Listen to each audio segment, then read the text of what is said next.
Hello, I'm Tracy, and welcome to this program on time management. There's probably no skill that's more closely correlated with success and achievement in every part of your life than the ability to manage your time well. It'll bring you to the attention of your superiors faster. It'll help you to get more done in a shorter period of time. It'll make you feel better about yourself. It'll lead to faster promotions, higher status, greater pay, and everything. And in the time that we have together, I'm going to share with you some of the methods, techniques, and ideas used by the most superior time managers, men and women in every area of endeavor in America. Time management is essential to your health as well. Not just your productivity, but you only feel good about yourself to the degree to which you feel you're in control of your time and your life. In fact, the major reason for stress in America is a feeling of being out of control, a feeling of having too much to do and too little time to do it in. In this program, you're going to learn how to gain at least 2 hours per day. You may be able to increase your time management effectiveness by 50% or even double your output. So one of the most important things that you think about, and we'll come back to this in a few minutes, is what would you do if you could increase your output by 25 or 50% per day? What would it mean to you if you could double your productivity, which you can if you just use these techniques over and over again? Well, there's 4 requirements for you to make these techniques work for you. We call these the 4 Ds. The first D is desire. It's want. You must have a burning desire to be effective at time management. The second D is decision. You must make a decision that you are going to become an expert in this subject. You are going to take this course, you're going to use these materials, you're going to practice them over and over again, because what we have found is in the absence of a decision, nothing ever happens. You need a clear, unequivocal, do-or-die, burn-the-bridges decision that this is a subject that you are going to master. The third D is discipline. You must discipline yourself to practice and repeat over and over again good time management techniques. In fact, we say that time management is self-discipline in action, and the ability to discipline yourself more than anything else is going to determine your success in life. And the fourth D, to become excellent in time management, is determination. You must have the ability to persist. You must have the determination to keep on keeping at it, long enough until you become very, very good in this field. But I promise you this, the payoff is tremendous, because you see, time management is really life management. Everything that you do to improve the quality of your time management will improve and enhance every part of your life. You can even say it this way: the quality of your life is determined by the quality of your time management. The quality of your life will be determined by the way you use your time minute to minute, hour to hour, day to day, because your time is your life. So let's talk about a psychology of time management. How do we change our mindset in such a way that we become really, really effective at managing our time? Well, we start off with this very simple fact, is that your beliefs equal your realities. The way that you manage your time now, in fact, every single part of your life is determined by your beliefs about that part of your life. If you believe that you are an excellent time manager, that you are effective and efficient and productive and a high achiever, then you will be. However, most people have funny beliefs about time management.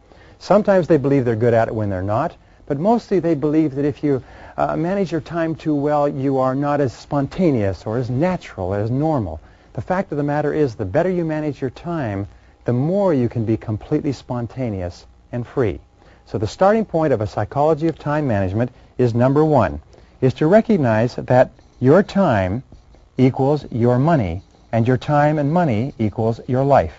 That when we're talking about here is life management, but we're also talking about money management. You notice that you can exchange time for money, and you can also pay money in order to buy time. But both time and money combined equal life or happiness. When we talk about time management, what we're talking about is having enough time so that we can be happier in every aspect of our life. We can be happier at our work, we can have more time for our relationships, more time for our health, more time for personal and professional development, more time for emotional and spiritual growth, and so on. So therefore, when you begin to look upon time, when your belief begins to shift so that you see time as the fundamental resource of life, then your attitude toward the way you use your time begins to change. Now, the second key in the psychology of time management is your self-image. Now, what do we know about self-image? We know that the way you see yourself, your inner mirror, determines your external performance. The way you see yourself, and we have a phenomenon called self-image modification. What does that mean? It means that if you continue to see yourself and think of yourself as an excellent time manager, your external performance begins to change and you begin to use your time more effectively. How do you change your self-image? Well, one of the ways is by questioning and changing your self-ideal. You see, our self-image is largely formed by the people that we admire and look up to, whether we know them personally or read about them or something else. So a good question is, in terms of time management, who do you most admire and respect? Who would you most like to be like? Who do you feel is really well organized and very productive and gets a lot done? What you do is you begin using that person as your ideal and patterning your behavior after the most effective time manager that you know, and surprise, surprise, your own time management starts to get better. And this brings us to the most important part of the human psyche, which is your self-esteem. Now, your self-esteem has been defined many ways, but your self-esteem is largely how much you like yourself, how much you respect yourself, how much you value yourself. And what we've determined is that underlying self-esteem is what is called self-efficacy. Self-efficacy means that you like yourself to the degree to which you feel you are effective at performing what's important to you. So every single act of time management where you feel more effective and more capable and more competent causes your self-esteem to go up. It causes you to like yourself more and makes you more effective, better, more personable, more relaxed, happier in every part of your life. So, again, the fourth key in the psychology of time management is to see yourself as a poor time manager. To start off with and say, imagine for right now that I am a poor time manager, that I'm not particularly good. And the reason for this is simply this. Many people, if they are convinced they already know something, make no effort to learn it. But if they're convinced that they don't know it and that there's an enormous amount to learn, they become hungry for knowledge. So imagine that you don't know very much about time management. Don't make the mistake that the unconscious incompetent does. This is the person who does not know and does not know that they do not know. This is a person who falls into the intelligence trap of the low performer. They convince themselves that they don't need to learn anything and they can't be taught anything. This is the truly hopeless case. So imagine you're a terrible time manager and that everything you're about to learn is vitally important to your success and your promotion. Number 5 key in the psychology is look upon time management as a vehicle. Time management is a vehicle. It's a tool. It gets you from where you are now in your life to where you want to go in the future. Do you want to increase your income? Do you want to increase your level of performance and output? Do you want to increase the quality of your life, your position, your status? Time management is how you get there. Remember, time management is life management. It's the way you use your time in your life that will determine where you are now, where you'll be in a week, a month, a year, where you'll end up. So look upon it as a vehicle. Look upon it as a calculator or a computer that you can learn to operate in order to get yourself to where you want to go faster and more efficiently. Number 6 is imagine that you can gain 2 hours per day. 2 hours per day will translate into roughly 10 hours per week, and 10 hours per week will translate roughly into about 500 hours per annum. Ask yourself what you would do with a 25% increase in your productivity and performance. What would you do with the time? You see, what we know is the more you are clear about how you would use the time you would save, the more likely it is that you will engage in the activities that allow you to save the time. What would you do with a 25% increase in your time? Some people write books. Some people dramatically increase their performance and their output in their chosen career. Some people are more effective in other things that they do. So first of all, decide why you want the time, and the more you want the time, the more intense your desire to get that time, the more likely it is that you'll learn the skills. Number 7, the key to your rewards in life, both tangible and intangible, is the level of your service. You will always be paid in direct proportion to the value of your service to other people. So one of the very smartest things you can do is to always think in terms of how you can increase the value of your service. Because if you increase the value of your service, you'll increase everything else. Number 8 is to remember the difference between failures and successes is simply this, is that successes are more productive. They use their time well. Failures work the same number of hours and sometimes even more hours, but you know what happens? Is they're not very productive. They work at low-value tasks. They get very little done. The fact of life is you'll always be paid for what you produce. If you want to earn more, achieve more, you must produce more. You must concentrate on what successful people do, which is producing things that are better and more valuable than others. Number 9 is what is called the factory model. Now, the factory model simply says that a factory has 3 parts. It has inputs, it has activities, and it has outputs. And your job is to produce outputs. You will always be paid for the quality plus the quantity of your outputs. And one of the most important questions to ask yourself all the time is, what outputs have I been hired to accomplish? The great majority of people get tied up in activities, and they spend all of their days engaging in activities, but they lose sight of the outputs. The most productive people in America are intensely focused on outputs. Number 10 is that the key to motivation, to feeling terrific about yourself, to having high energy, to having high self-esteem, to have a positive mental attitude, is achievement. It goes back to self-efficacy, but whenever you achieve something important, your motivation goes up. Now, what does this mean? It means working on low-value tasks, even if you complete them, gives you no bang for the buck. You only get motivation, you only get excitement and enthusiasm when you complete a high-value task. Think in terms of high value, because the psychological impact can be tremendous. Your most positive people are those who are producing and achieving at high levels. Remember that time management is a skill. It's a skill like anything else, which is learnable. Just like you learned how to ride a bicycle or operate a computer or work a calculator or do mathematics, you can learn a time management skill by practice and repetition over and over again, and it'll serve you all the days of your life. By the way, one of the very best uses of time is to develop a skill that enables you to save time for months and even years. Number 12 is new habits of time management or anything else take about 21 days. So make the decision that you're not going to try to change the whole world, but as you go through this program, you're going to pick one time management habit at a time, and you're going to work on that until you have locked it in, and then another, and then another. So when you launch a new habit, launch strongly. Never allow exceptions. Keep at it over and over again until it's locked in, until you feel uncomfortable if you don't do it. Number 13 is to remember this, is that time management is your key to the future. It's your key to the future. Everything that you ever will be is determined by your ability to manage your time. Everything that you could ever want or dream of in life is going to be determined by how you utilize your time between now and there. Number 14, remember that time management, as we said before, is a discipline. Time management is a series of habits that require repetition and practice, and the ability to manage your time is a measure of self-control, self-mastery, self-discipline. It's a measure of your overall character. Every single act of self-discipline in managing your time better increases your ability to discipline yourself in every other area. Every single time management skill that you learn increases your ability to use other time management skills. But every laxity in discipline in time management causes your level of discipline in other areas to decrease simultaneously. It's very, very important. Number 15, there's a direct relationship between the amount of control that you feel that you have in your life and the amount of freedom that you feel that you have. We have what we call the law of control, which says that you feel positive about yourself to the degree to which you feel you're in control of your own life. And you feel negative about yourself to the degree to which you feel you are out of control.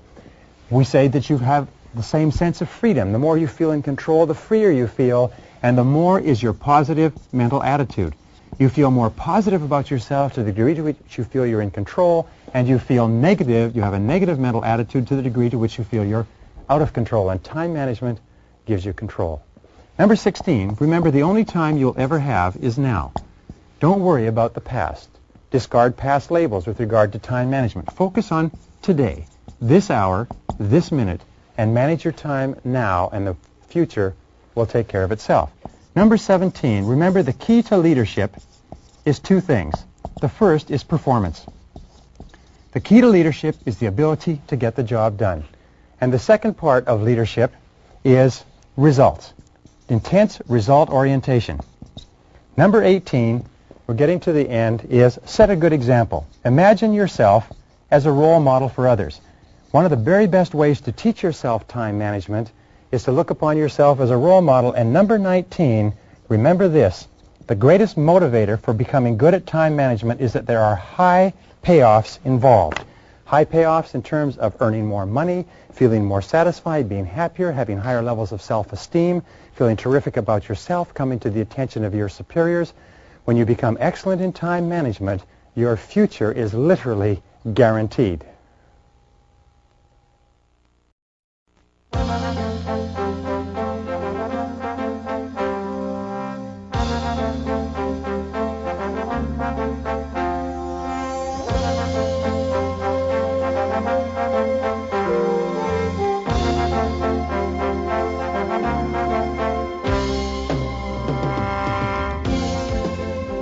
Your job is to become an expert at time management.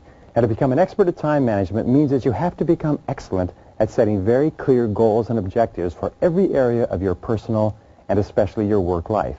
In fact, your ability to set goals and clear objectives can increase your productivity by as much as 50% literally overnight by becoming far more clear about what it is you're trying to do and how you're trying to do it. We always encourage people to ask, what am I trying to do? How am I trying to do it? What am I trying to do? How am I trying to do it? And as many as 80% of people working today are not really clear about the answers to those two questions. In fact, if you ask what the major source of stress is in the American workplace, interviewing thousands of workers, it's not knowing what's expected. Not knowing what's expected. So your ability to set very clear goals and objectives for your work is going to have more of an effect on what you produce than anything you can imagine. In fact, the very worst waste of time is to do very well what need not be done at all. So we talk about goals and objectives. We start off with what we call MBO, or management by objectives. Now, management by objectives means that you keep yourself on track by working consistently toward accomplishing very clear, specific objectives that are fundamental to your success in your work and in your personal life. We start off with personal MBO, and we encourage you to set goals in 3 critical areas of your life. The 3 critical areas are, first of all, you need goals in your personal areas, your personal and family. These are your reasons why. Why are you doing what you're doing? Why are you working at what you're working? What's the purpose of your life? People who are the most productive in their work lives are perfectly clear about why they're doing what they do. Now, the second part of your goals, or the second type of goals, are what we call your career and your financial goals. And these are what we call the how. These are how you get from where you are to where you want to be. These are how you achieve what you want to accomplish. And the third type of goals that you have to set are your personal and professional development goals. These personal and professional development goals are the what. By learning the what, you learn how to do the how, and the how enables you to have the why. So when we talk about management by objectives, there are 4 keys to management by objectives. For anything that you have to do, here's the 4. First is definition. What is it that you're trying to accomplish? What is it that you're trying to accomplish? Be very clear, and be clear on paper. Number 2 is a clear measure. How are you going to know that you've accomplished it? If you're setting objectives with someone else, or someone else is setting objectives with you, be very adamant. If you take a job, say, what do I have to do in order to get a raise, in order to get paid more money? The third is a plan. How are you going to get from where you are to where you want to go? And the fourth is very simple. What is your schedule? What is your timeline? Every goal must be time-bounded. Now, this brings us back to what we call your major definite purpose. Your major definite purpose is your most important number 1 goal. So in setting your life and organizing your life to manage by objectives, we say, first of all, ask yourself, what would I want to be, have, or do in every area of my life if I had unlimited time, unlimited money, unlimited resources? Create for yourself a dream list. Write down everything that you would want to be or have or do in the next 5 or 10 or 15, 20 years, or in your whole life. Then take and go over that list and say, what one great thing would I dare to dream if I knew I could not fail? What one great thing would I want to accomplish if I knew I could not fail? And make that your major definite purpose. Once you have a clear sense of your objectives and your goals and what are most important, then you can sit down, begin to organize your life, and your productivity is going to go up dramatically. In fact, we say, if we take number 2, we say that the key to life is goal setting, because goal setting is the master skill. Goal setting is the master skill. Your ability to set goals and to make written plans for their accomplishment is more important to you than any other single skill. An average person with very clear goals and plans is going to supersede and do far better than a superior person who doesn't have them. My wife has a sure-shot camera. Now, a sure-shot camera is beautiful in that it is calibrated so that when you aim it at something, it focuses automatically. A friend of mine who's a professional photographer and wins international prizes has a $10,000 Hasselblad. Yet my wife can take better photographs than my friend all day, every day, if my friend is not allowed to do just one thing, and that is to focus. So you find that a person who can focus with average capabilities is far more effective than a person who cannot focus, who has superior capabilities. Your ability to write out your goals and make plans for their accomplishment is the master skill of success. Now, the third key is to ask this question: why are you on the payroll? With regard to your work, why are you on the payroll? Why? What have you been hired to accomplish? If you were to go to your boss, if you were to look at your job description, if you were to look at what you are expected to accomplish every single day, why are you on the payroll? It's the fundamental question of success in the world of work. Once you answer this question, another way of asking the same question is, what are your key result areas?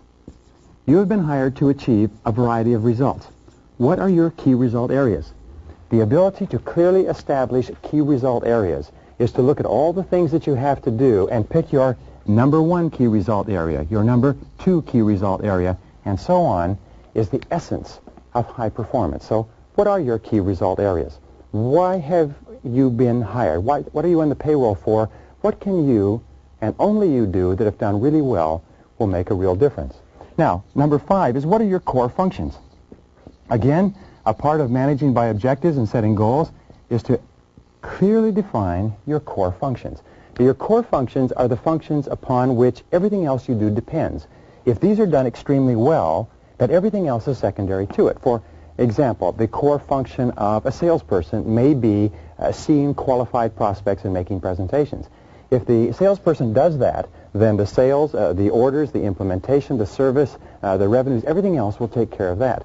So ask yourself, what are my core functions? Because the natural tendency of most people is to focus on ancillary functions and become very busy, engaged in activities, and lose sight of their goals. Then one of the most common mistakes of mankind is to forget what you originally started out to do and get sidetracked into other things of lesser importance. Now, the 6th thing is to ask yourself, what are your output responsibilities? What are your output responsibilities? What does that mean? That means, what outputs has your personal factory been put on the payroll to produce? What are the outputs that are expected of you? There are 4 ways that you define an output. The first is that it is under your control. An output is something that you can do, that you don't need anybody else's permission for, but you control the job totally. If you don't do it, it's not done. A second way that you can define an output is that it becomes an input for someone else. Every output is a completed job. We call this a completed staff function. In other words, when it's done, it goes from you to someone else, and someone else has to use it as part of their work or their life. The output of a factory may be a finished product. The output of a lawyer may be a completed brief. The output of an accountant may be a financial statement, and so on. The third is that an output is measurable. An objective third party can tell whether or not it has been accomplished. Someone can come along and say, yes, it's done, or no, it hasn't been done. So how would you measure your output responsibilities? And number 4, critically important, your success or lack of success in your work and your career is determined by the quality and quantity of your outputs. So we are on the payroll in every case to produce outputs that are under our control, that are measurable, that become an input for someone else, and which determine our success. Remember, we are not on the payroll to perform activities, to socialize, to get along, but to get the job done and to produce the most important key result areas. Now, the next question that you have to ask, question number 7, is, who are your customers? You see, we are all in the business of customer satisfaction. Robert W. Service said that everybody makes their living by selling something to someone. So who are your customers? And who do you have to satisfy in order to be promoted? You see, your customers are the people who determine your success or failure in your career. Sam Walton was once asked by a journalist, Wasn't it nice to be at the top of your corporation and not to have to worry about pleasing anybody else? And you know what he said? He said, you're wrong. He said, I have to please my customers every single day. He said, and there comes one walking through the door right now. And he pointed to someone walking through the door of a Walmart store. He said, that's the person I work for. That's my boss. That's the customer, the satisfaction of whom determines everything that happens to me. Now, principle number 8 is what do we call a 6-step method of setting goals. And it's very, very simple, but it's simply this. Step number 1 is to write out all the goals you can think of. What are all the things that you want to do? Step number 2 is to set priorities of all these goals which are most important. Step number 3 is to write out and create plans for accomplishing your most important goals. Step number 4 is to set priorities on your plans and activities. Step number 5 is to schedule your plans, decide what you're going to do and when, and step number 6 is to implement, is to get busy. Now, this seems very simple, but the very act of doing this can change your whole life and your whole career. Every single person needs a series of goals. You need 10-year goals. You need 5-year goals. You need 3-year goals. You need 1-year goals, and you need 6-month goals. You even need lifetime goals. You need goals that organize every part of your life. One of the great exercises in life is to write your own obituary and ask yourself where you want to be in 3, 5, 10 years, or what do you want to be read over your grave? What kind of a person do you want to become? Sometimes people say, well, I can't set goals like this because they're too big or they're too challenging or they're too impossible. But here's the question. Is what one great thing would you dare to dream if you knew you could not fail? There are no such thing as unrealistic goals, only unrealistic time frames. Now, number 10 is ask yourself, what are the obstacles that stand between you and your goals? What are the obstacles that stand between you and your goals? What is stopping you from getting from where you are to where you want to go? And what is the number one obstacle? What is the biggest single obstacle, and what could you do starting today to remove it? Number 11 is what people do you need to work with to achieve your goal? Whose cooperation do you require in order to accomplish your goal, and what's in it for them? Who are the most important people? The members of your family, the members of your company, the people you work with, your boss, and so on. But who are the people whose cooperation you require? And the 12th question is, what additional knowledge do you require in order to achieve your goal? What knowledge, what skills, what information, and what is the number one knowledge, skills, and information that you require in order to get from where you are to where you want to go? So this is it. Decide what you want. Decide the obstacle stopping you from getting it. Decide the people whose help you require. Decide the additional knowledge you need, and then schedule and implement. Number 13 is ask yourself, what is the limiting step between you and your goal? The limiting step also becomes a goal because this is what determines the speed at which you achieve your goal. This is the choke point. This is the critical factor that is the bottleneck between you and wherever it is you want to go. So what is your limiting step between where you are and where you want to be? Number 14 is the need for clarity. Now here's an important point, is the more clear you are about your goals and objectives, the easier it is for you to accomplish them. The more clear you are about what you want, the more clear your mental pictures of reality, the more likely it is that you will move step by step from where you are to where you want to go. Clarity enables you to visualize. And we know that all really successful men and women are capable of seeing the goal clearly in their mind before they realize it. The more time that you spend writing out your goal or your objective and clearly describing it, especially describing what it will look like when it's complete, the more likely it is that you will achieve it. All of our exercises, our exercise of dreaming big dreams, writing down all your goals, going through and setting priorities on the goals, making plans, setting priorities on the plans, scheduling, implementing, and so on, are all part of helping you see with crystal clarity what you're trying to accomplish. Asking questions every single day. Why am I on the payroll? What have I been hired to accomplish? What are my key result areas? What are your key result areas? What have you been hired to accomplish? If you could only do one thing in your job each day, what one thing would make the greatest contribution to your company? If you could only make one contribution or perform in one area, performance in what one single area would contribute the most to your career? Number 15 is to dream big dreams. Dream big dreams. All men and women who are really successful have gotten into the habit of dreaming big dreams and then make them come true. Make them come true. You see, the dreamers are the movers and shakers. They're the lotus eaters. They're the men and women who have made everything happen. So have big dreams for yourself. Dream about becoming a big success. Dream about moving to the top of your field. Dream about being the very best. Dream about being excellent in your chosen field. And finally, the final point on goals is this, is to write and rewrite your goals every day. Every single day, write a clear statement of what it is you want to accomplish, where you want to go, what you want to do. If someone were to wake you up at 3 o'clock in the morning and say, what do you want to do with your life? What are your major goals? What's your major definite purpose? You should be able to tell them just like that. This is what I want to accomplish and when I want to accomplish it and how I'll measure it and how it will be done. So write and rewrite your goals every morning. Review those goals at the end of every day. Plan and organize your time every minute. And develop within yourself the goal-setting master skill of success.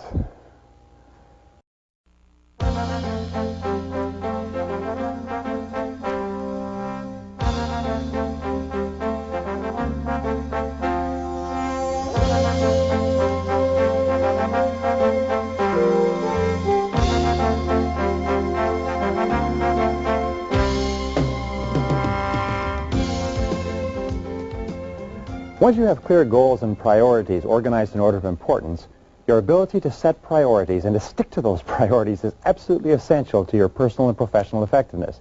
In this session, we're going to talk about the key ideas and rules that you can use in order to set priorities and to get more done. Recently, in a study of 104 chief executive officers, they asked them what were the qualities that would be most likely to put a young person onto the fast track in his or her career. And the number one quality agreed to by more than 85% of the executives was the ability to set priorities, the ability to select the relevant from the irrelevant. And I've discussed this with thousands of managers over time, and you know what I've found out is they all say the same thing. Their biggest source of frustration is people who are not working on the most important use of their time. So let's talk about some of the keys to setting priorities. Key number one is what is called the 80-20 rule.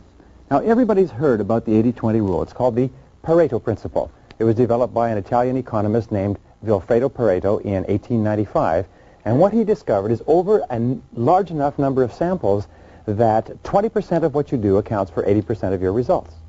20% of your customers account for 80% of your sales. 20% of your products account for 80% of your profits. 20% of your transactions require 80% of the time involved. So the 80-20 rule says to Pareto everything, is to always be looking at what you have to do and say, what are the 20% of the things that I do that are most important to my success, both in the short term and in the long term? Look at your whole company. Look at all of your activities. What are the 20% of the things that you do that give you the greatest bang for the buck? Now, the second key to setting priorities is to distinguish between the urgent and the important. Now, this is one of the most important of all concepts, and it simply says this, is that there are 4 different types of things that you do on a daily basis, and you can divide them into 4 quadrants. If you take these 4 quadrants, you find that there are things that are urgent and things that are not urgent, and there are things that are important and things that are not important. Now, the first quadrant is quadrant 1. These are the things that are both urgent and important. Telephones ringing, people coming in, mail, a temporary crisis, problems, interruptions, and so on. Most people spend most of the time working in the area of the urgent and apparently immediately important. The second quadrant are the things that are important but not urgent. The third area are the things that are urgent but not important. For instance, somebody calling you, but it's not a particularly important thing. And the fourth area are the things that are neither urgent nor important. What is it that the average person does and that you have to get free of? Well, they work in quadrant number 1 all the time because these are pressing. When they get caught up with quadrant number 1, they drop to quadrant number 3, and they do what is urgent but not important. If they get caught up with quadrant number 3, they relax and pay themselves off by doing things in quadrant number 4, things that are neither urgent nor important. However, it is in working more in quadrant 2, doing the things that are important to your career and to your life, but which are not particularly urgent, that you can increase your effectiveness dramatically. These are working on your personal and professional skills, spending time with your family, working on long-term reports, upgrading your abilities, and so on. The things that are important but not urgent are the most vital things to your long-term future. So a critical part of setting priorities is to ask yourself, what are the important things that I have to do but which are not urgent? Because remember this, important but not urgent will eventually be very urgent, and sometimes it will be too late. The third key to setting priorities is to ask yourself, what are your personal values?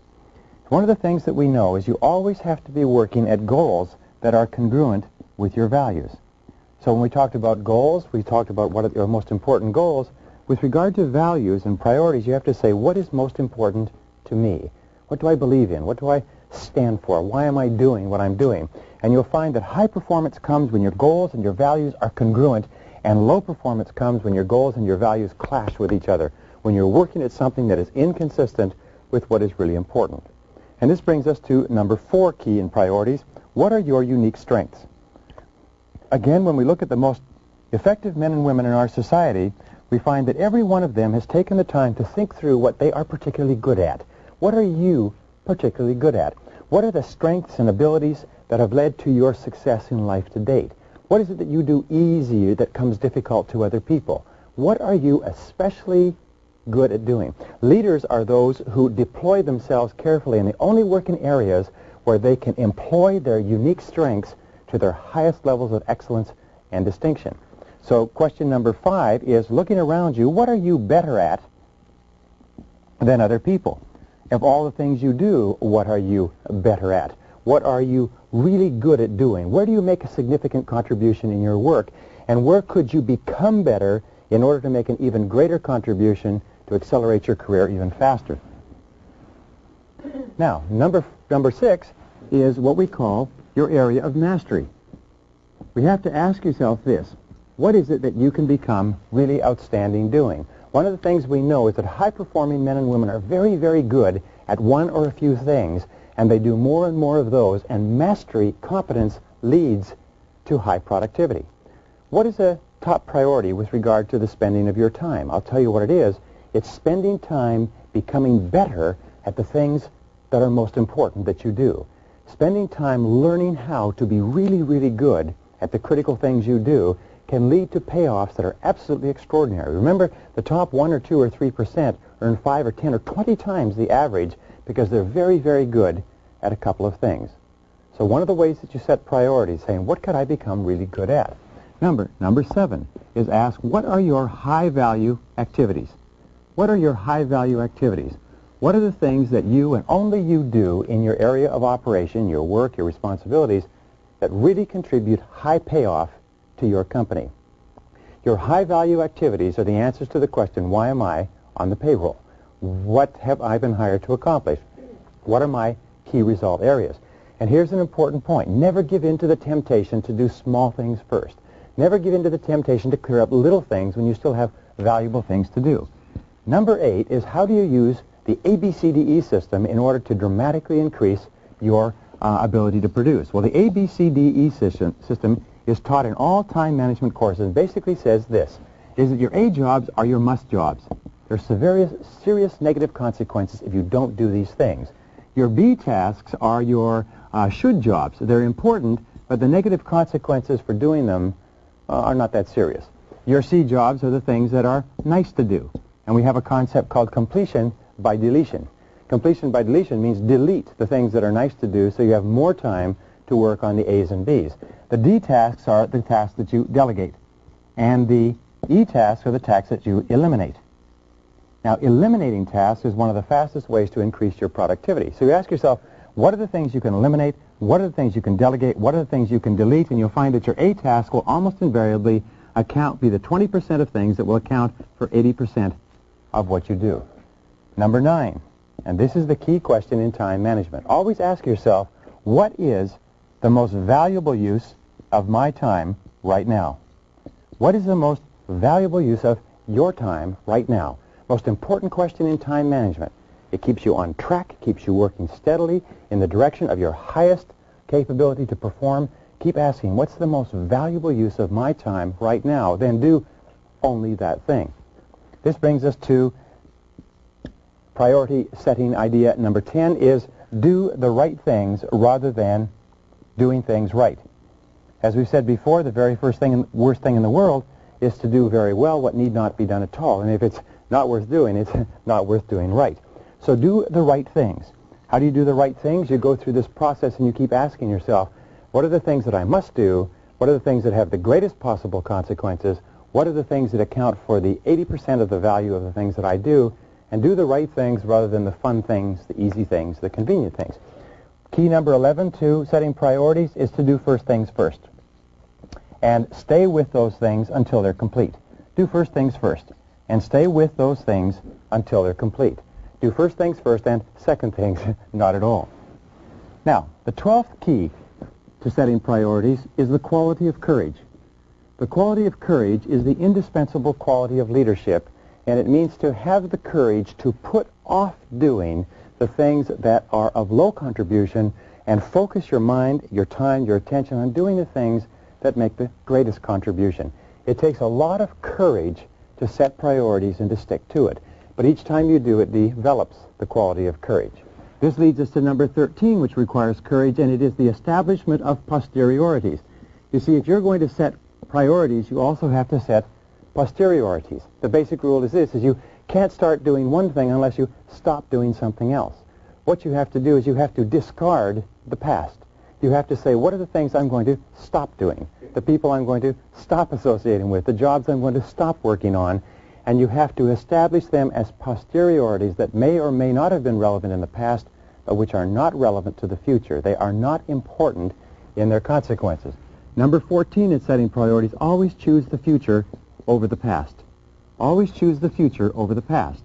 Always choose the opportunities of tomorrow rather than the problems of yesterday. Do you know that 80% of people spend their time working on solving the problems of yesterday or finding out who's to blame for them? Whenever things go wrong, always ask yourself, where do we go from here? What is the future? What do we do tomorrow, the next day? How do we solve it? Keep yourself solution-oriented, future-oriented, rather than present and past-oriented. 15th key to priorities is to focus on opportunities. Ask yourself, since you're going to have to live the rest of your life in the future, what are the opportunities of tomorrow? What are the things that you can do today that will lead to great payoffs in the future, based on everything that you know? Think always in terms of future orientation. It's the hallmark of the superior thinker. Where do we go from here? What do we do from here? Now, number 16 is to consider the futurity of all present events. The futurity of all present events. Futurity simply asks the question, what is the positive potential future impact of what I'm doing? In one of the most longitudinal studies on success, what they found was that men and women who were very successful had what they called long-time perspective. They found that cross-culturally, throughout all social, economics, and racial groups, people who had the longest time perspective were always the men and women who accomplished the most. Now, what did this mean? It meant that everything that they did on a day-to-day basis, they asked themselves, how is this likely to affect me 1 year, 5 years, 10 years, 20 years out? And the longer the time perspective, the more likely it was that those people would move up socioeconomically.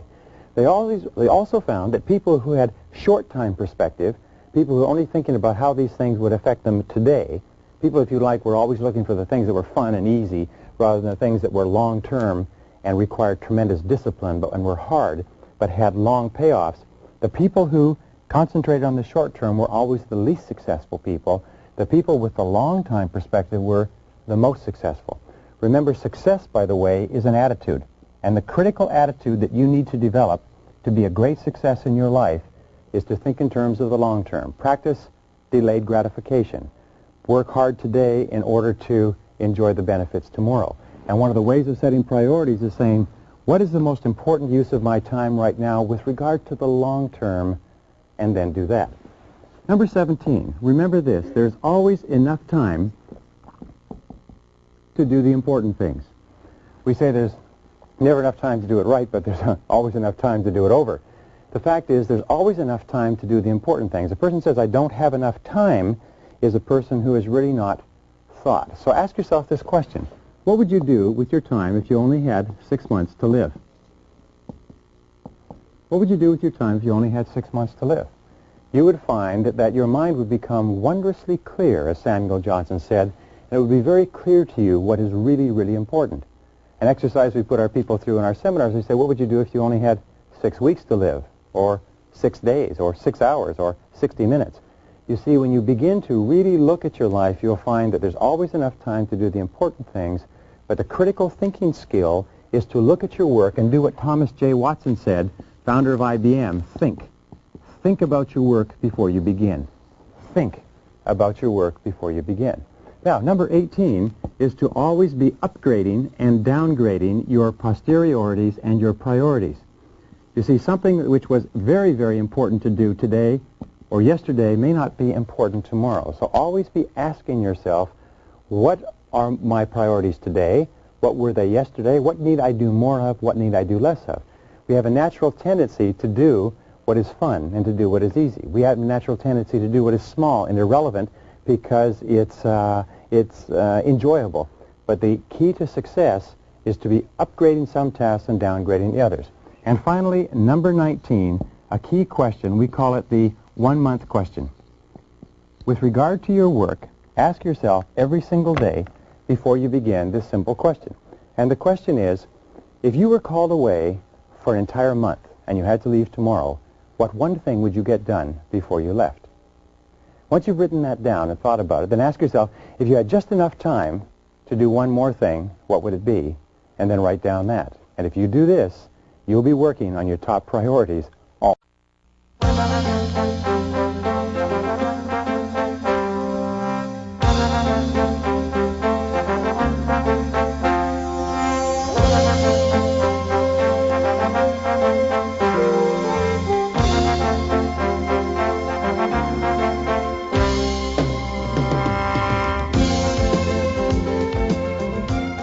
It's been said that action without thinking and planning is the cause of every failure. But the flip side of that is that action preceded by thinking and planning is the reason for every great success. Everything we've talked about up to now, preparing yourself mentally to be an excellent time manager, making the decision that that's what you're going to do, setting very clear goals and objectives and organizing them on the basis of priority, and then setting priorities and determining the activities you're going to engage in leads us to planning and organizing your time and your activities so that you can get the most done. And the starting point of time management is what is called the neatness habit. Now, the neatness habit simply says that you can as much as double your productivity by increasing your level of neatness. That neatness means that you clean your workplace so that it is spotless and that all you have in front of you is one specific task when you begin work. In fact, there have been lots of studies done on the subject of neatness, and over again we come back to the fact that neatness gives you self-esteem, it gives you a feeling of personal pride, it makes you look effective, it makes people see you as effective, it improves your self-image, and increases your output. So one of the questions you always want to ask yourself when you look at your workplace is, what kind of a person works at that workplace? If you look in your briefcase, you should ask yourself, what kind of a person owns that briefcase? Look at your car. What kind of a person drives that car? Because the things around you correspond exactly to the state of your mind. You know what we have found is that a cluttered desk equals a cluttered mind. A cluttered desk, a cluttered purse, a cluttered car equals a cluttered mind. So the starting point of planning and organizing is to get really neat. Neatness is the key. It's the core personal productivity habit. Now, sometimes people say, ho, ho, ho. They say, well, I know where everything is.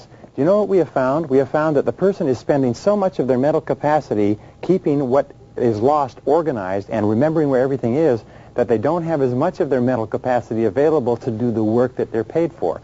And if they're productive working in a messy environment, think how much more productive they would be working in a neat environment. Now, here was the second point.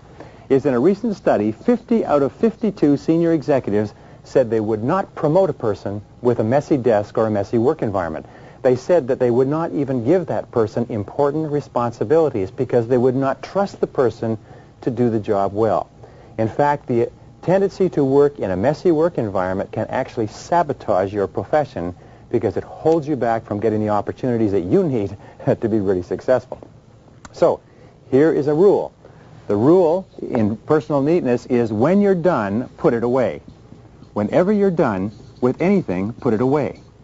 I have worked with Swiss chefs who've been trained in the Swiss cooking school in Geneva, and one of the things that they do is before they cook, they bring out every single thing that they need, they use it, and they put every single thing away in sequence. When you work, you will find that good craftsmen, really effective and efficient people, do it and they put it away. We say to our children, complete your transactions. Whatever you start, finish and put it away. Our children, by the way, go to a school called Montessori. Montessori builds children so they come out with tremendous levels of self-esteem and self-confidence. And their key is this, is from the age of 3, they have them engage in tasks where they start it, do it, and put it away. Start it and do it and put it away. Now, each time you finish a task and put it away, do you know what you feel like? You feel like a winner. When you feel like a winner, it excites you and enthuses you and wants you to, and gets you wanting to do even more. So putting your tasks away is a powerful way to pump up your own self-esteem. The rule is, when you've completed it, do it away. Put it away. Number 4 is, whatever task you're working on, handle it only once. Handle it only once. This is one of the most powerful of time management tools. It means if you're going to pick up a piece of paper of any kind, do something with it. If you cannot act on the piece of paper or complete it, at least do something with it which moves it along one stage in the work process. Many studies show that the average executive picks up an important piece of paper as many as 5 times before he or she acts on it. Do you know what that means?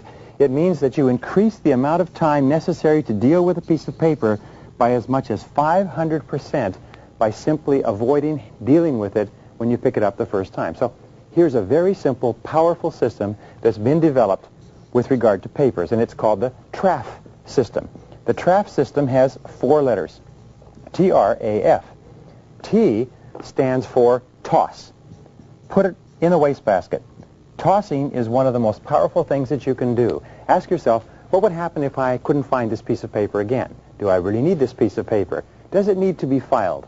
Am I going to examine it or read it? Do you know what one of the biggest problems in the American workplace is today? It's called pile-itis. Pile-itis means we keep piling up things that we think that we're going to read or use sometime and we never do. So use your wastebasket generously. Here's your basic rule. When in doubt, toss it out. Now, number 3 is refer. Refer it or delegate it to someone else. If it's not your job, or you can give it to someone else or pass it on to someone else, by all means pass it on to them rather than sitting and thinking about it yourself. Peter Drucker says that the average person has to delegate everything that is possible so that you'll have enough time to do the 1 or 2 things that make a big difference. The 3rd letter is A, is action. Now, if you're going to take action on it, have what is called an action file. An action file is, in my estimation, a red file. I use that. And these are things that you're going to work on, but perhaps you can't work on them now, so you move it along one step by putting it in your action file for work later. And the 4th step is file. Now here's the critical rule. Only 80% of everything that is filed is never used again. It's never called for again, and it's never required again. So again, ask yourself, before you assign that and create work for someone else in filing something, by all means say, am I ever going to need this again? If we're not going to need it again, throw it away. Ask yourself another question. If we really needed this, it was a terrible emergency, could we get it back again? Could we call somebody? Could we pick it up? And if you could, throw it away. 80% of what you file will never be seen again. Now, number 6 in planning and organizing is preparation. Before you begin to work, have everything that you need. Have everything at hand. Again, look upon yourself as a craftsman or a craftswoman, and what you'll find is the very best workers prepare everything. They have their pens, their papers, their calculators, their details, their files. Everything they need is at hand so that they can sit down and they can work without getting up. Your poor workers, by the way, are always having to get up and get something and come back, and get up and get something and come back, and then they get distracted, and then they get diverted, then they do something else, and they get very little done. Remember, there's a one-to-one relationship between what you produce, your outputs, and what you get paid, and how good you feel about yourself. So prepare everything before you begin. Now, the 7th key is have time management tools. Now, there are specific time management tools that everybody needs to have.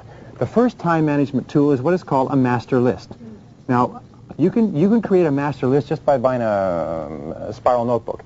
You buy a spiral notebook, and every single thing you can ever think to write, to do, you write down in that spiral notebook, and you keep this as a catch-all system so that when you have other time, you take it out of the master list and you delegate it to specific days.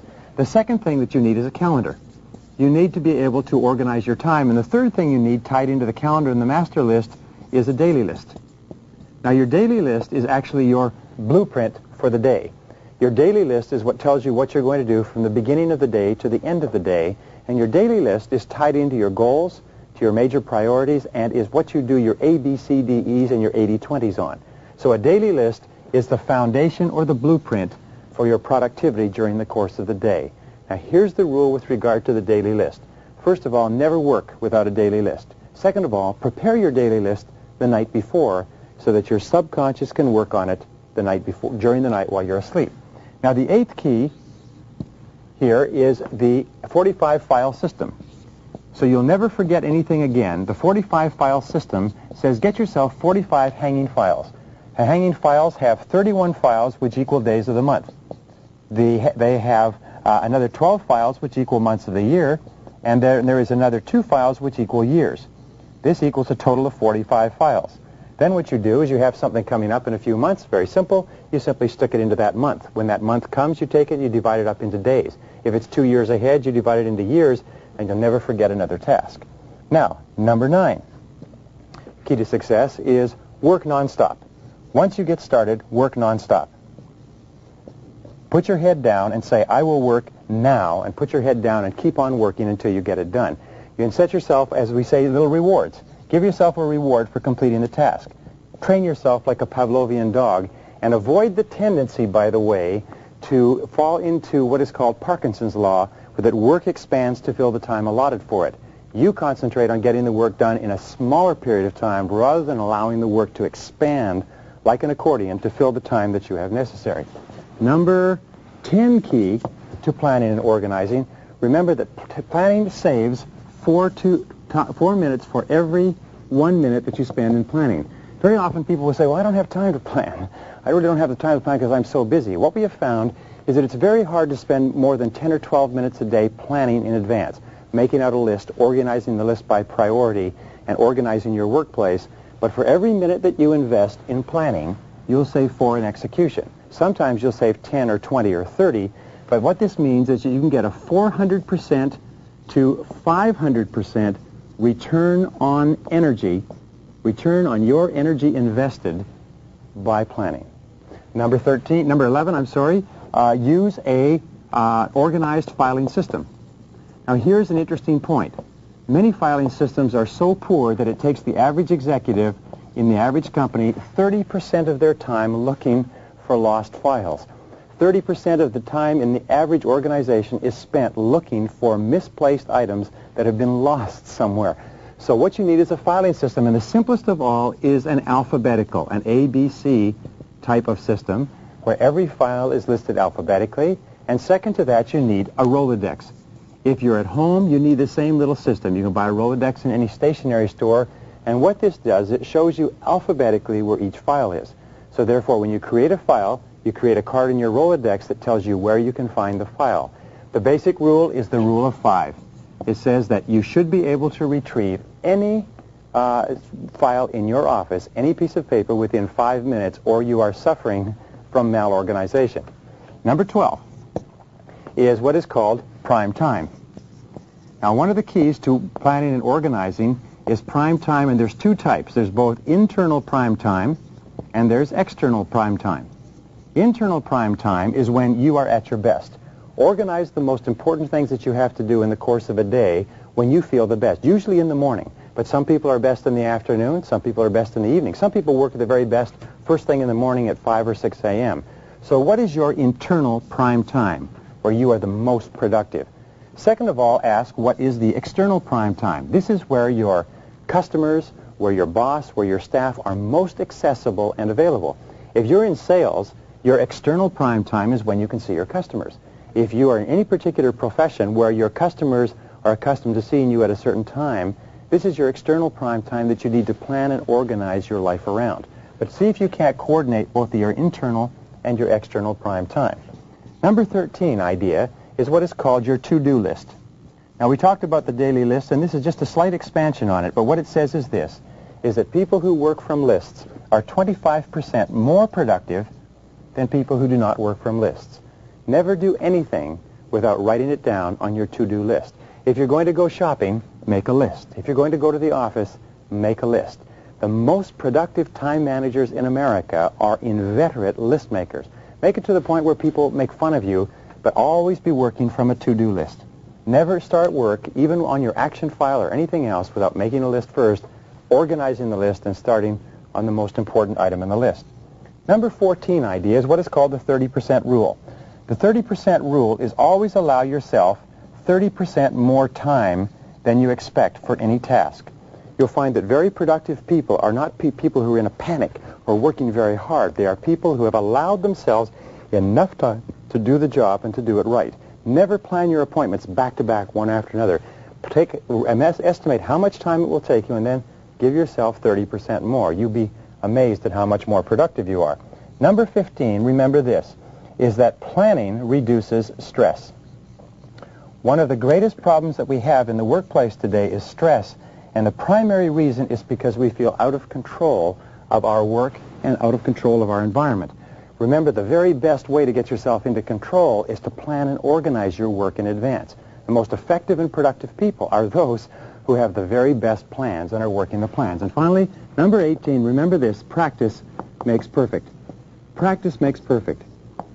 That even if you're not a particularly good planner now, planning is a skill that is very simple. It's sort of like a bicycle. Riding a bicycle or typing with a typewriter, you can make the decision if you desire. Remember the 4 Ds. If you really want it, if you make the decision, if you discipline yourself, and if you're determined enough, you can become absolutely excellent at practice, absolutely excellent at planning and organizing, and you can so dramatically increase your productivity and performance that today you cannot even imagine it.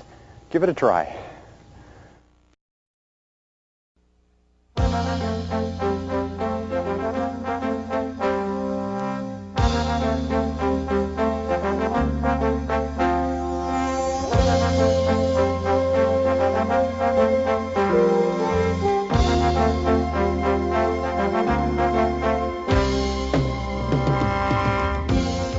If you really want to be successful, if you really want to go all the way to the top in your profession, then you need to develop the ability to get results.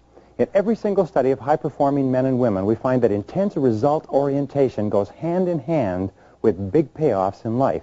You see, it's not how much time you put in or the activities that you engage in or how sincere or how intelligent or competent or capable or anything else. It's only what you produce, the results that you get from the time that you put in, that counts in determining your rewards, not only your psychic rewards, how good you feel about yourself, but your financial rewards. You're always paid in direct proportion to the quality and the quantity of the results that you produce. So let's start off talking about getting things done with point number 1.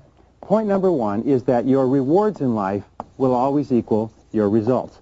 We call this the law of sowing and reaping, the law of cause and effect, that the cause of everything that happens to you is your ability to get results, and these are your rewards. If you want to increase the quality and quantity of your rewards, you have to think all the time about increasing the quality and quantity of your results. Now, the second point is this, is that most people are very unproductive. Most people could not do a full day's work if their life depended upon it. In fact, every study that I've ever seen suggests that the average person works at only 50% of capacity. In fact, in most work environments, about 30% of all the work time is spent in socializing, gossiping, wasting time, talking, chit-chatting, hanging around the water fountain, reading the newspaper, drinking coffee, and so on.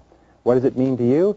It means that if the average person is working at 50% or less of capacity, there are tremendous opportunities for you, if you'll do some of the things that we talk about, to rapidly move ahead of other people. Now, the third key, and we talked about it last time, is that the starting point of high productivity, the starting point of getting things done, is the quality of neatness. The quality of neatness means that you start with a clean desk and you end with a clean desk. You start with a clean briefcase and you end with a clean briefcase. You take the time to make sure that your entire working environment looks neat and professional and productive and effective. Remember this, it's not just what you do, but it's the perception of other people of what you do that counts.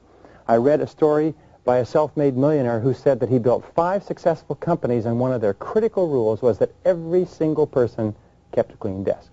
Now, the fourth key in getting things done is the importance of focus. Focus, which leads to clarity. Now, we talk about this over and over again. Focus means that you're absolutely clear about what you're trying to accomplish. Focus means that you're absolutely clear about your key result areas and why you're on the payroll. We say that fuzzy focus leads to fuzzy results. Clear focus leads to clear results. And this means that you take the time to think. You take the time to think through, why am I on the payroll? What have I been hired to accomplish? What are my key result areas? What are my core functions? What are the 20% of the things that I do that account for 80% of my results? And so on. So the starting point in getting things done is focus and clarity. I call this it's like adjusting the camera all the time. So you keep your focus very, very clear. The fifth key to high productivity is concentration. Now, concentration is, in reality, where all the work in time management leads us to. It is the ability to concentrate 100% on one thing, setting priorities, the most important thing, and to stay with that single task until it's finished. Concentration means moving forward in a straight line toward the goals and objectives that you've clearly identified. It means concentrating without diversion or distraction. Focus and concentration. I believe in 25 years of research that the reasons for success and happiness in life are focus and concentration. The reasons for lack of success and unhappiness are lack of focus, lack of concentration. Which brings us to number 6, and that is task completion. Now, what we know about task completion is that not only is it the key to the future, not only is it the key to getting more and greater and better opportunities, but important task completion, doing something that's important to you and carrying it through and finishing it 100% at the end, is a source of energy, enthusiasm, and high self-esteem. Men and women who are working consistently on getting important things done and staying with it till they're complete are more positive, they're more optimistic, they're more self-confident, they have more belief in self-assurance in themselves, and they get more opportunities to complete more tasks. And here's the flip side, is completing low-priority tasks leads to stress. If you work and you get a lot of little things done, but they're not moving you toward the accomplishment of things that are really important to you, what happens is you just feel crummy as a result. So this brings us to number 7. Number 7 is the quality of perseverance. You need to persevere and persist single-mindedly toward the completion of your important task, because we say that the ability to concentrate is a discipline, and perseverance or persistence is self-discipline in action. You see, anybody can start off to do a job, but your ability to keep in there and keep slogging and stay with it and refuse to budge and keep moving is the critical factor of high performance. Principle number 8 in getting things done is remember that the average person, especially executives, pick up an important piece of paper or task as many as 5 times before they actually complete work on the task. What does this mean? It means that if you pick up the task and you focus single-mindedly on that and it's your most important and you concentrate on it till it's complete, you can give yourself a 500% savings in time or increase in productivity. This has been proven in study after study after study that the fastest way to increase your output is to pick up a task and to stay with that task instead of picking it up and coming back and picking it up and coming back and so on. Number 9 is the importance of developing a compulsion to closure. A compulsion to closure is a commitment before you begin that I will stay with this task until it's finished. You will put your head down and you will hammer and hammer and hammer until it's finished. And one of the ways to do this is to train yourself with a series of rewards. What we found over and over again is that really high-performing men and women are those who are capable of establishing a series of rewards for each milestone in the completion of a major task. And what they do is they trigger a conditioned response, almost like Pavlov's dog, where they fed them a piece of meat and the dog salivated and they rang a bell at the same time. And if they repeated this often enough, pretty soon when they rang the bell, the dog salivated. If you continue to set up a reward structure for yourself for the completion of small and large tasks, you know what happens? Is that you eventually salivate and get excited, motivated, and enthused when you're working on something that's important. Now, number 10 is to develop what is called an affirmation or a mental trick to keep yourself working. And the most powerful of all are the words, back to work. Whenever you find your attention drifting, say to yourself very strongly, back to work, back to work. Somebody comes in and wants to talk to you, you say to that person, I'm sorry, but I have to get back to work. and your boss comes in, you say, boss, I'd like to spend a lot of time talking, but I have to get back to work. Get to be known as the person, little Mr. or Mrs. Back to Work. Because the thing is, when you keep repeating back to work, back to work, back to work, you program those words into your subconscious mind, and they actually activate and push you forward and get you back into the job rather than diverting your attention to doing something that's fun and easy. Now, the 11th key to getting things done is terribly important. It's called chunks of time. Is to do important tasks, especially the important tasks which are not particularly urgent, the tasks that can contribute the very most to your long-term future, you need chunks of unbroken, sustained time. Any decision involving other people requires a lot of time in thought and discussion. Any proposal, any report, learning any critical subject, gathering information requires chunks of time, minimum of 60 to 90-minute chunks of time. Now, successful men and women are those who structure their days so that they get these chunks of time. And in my experience, let me give you 4 ideas that you can use. Number 1 is come in early in the morning, or number 2 is to stay at home early in the morning. Get up at 5 or 6 and work for an hour, hour and a half, 2 hours. Come in early before anybody else. Work at lunchtime. When everybody goes out for lunch, the office becomes quiet, close your door, put your head down, and work. People in my office and people in other offices will often take do not disturb signs and hang them on the wall or hang them on their doors, and what they will say is do not disturb, and they'll take a quiet time of an hour to 2 hours in the morning and perhaps also in the afternoon. The next, probably the 5th chunk of time that you can get is stay after work and work for a couple of hours. Remember, 1 unbroken hour is worth 3 hours in a work environment with interruptions. So if you can break yourself 1-hour chunks here and there, you can dramatically increase your productivity. Number 12, develop the body language of high productivity.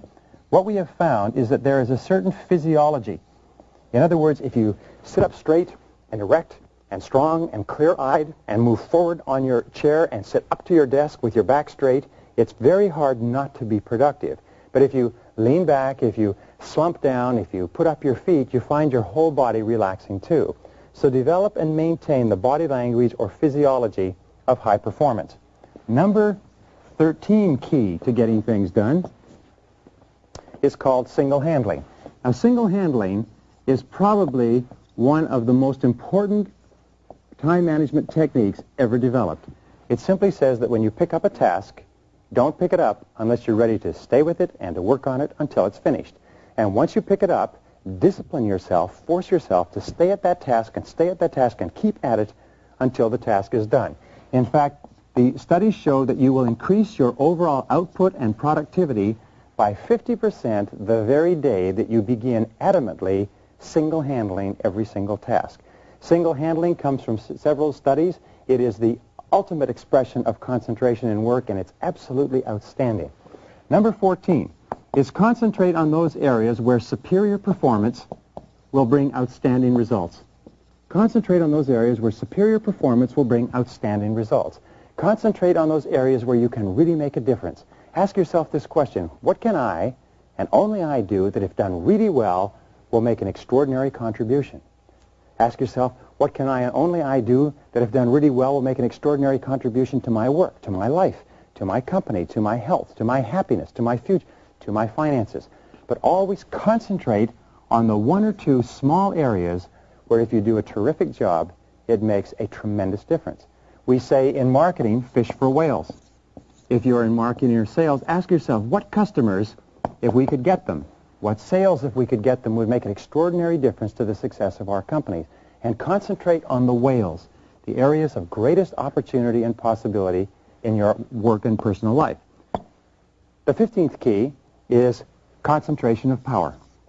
Now, concentration of power is an expression that comes from military terms, and it also comes from time management. It's also called the principle of the mass.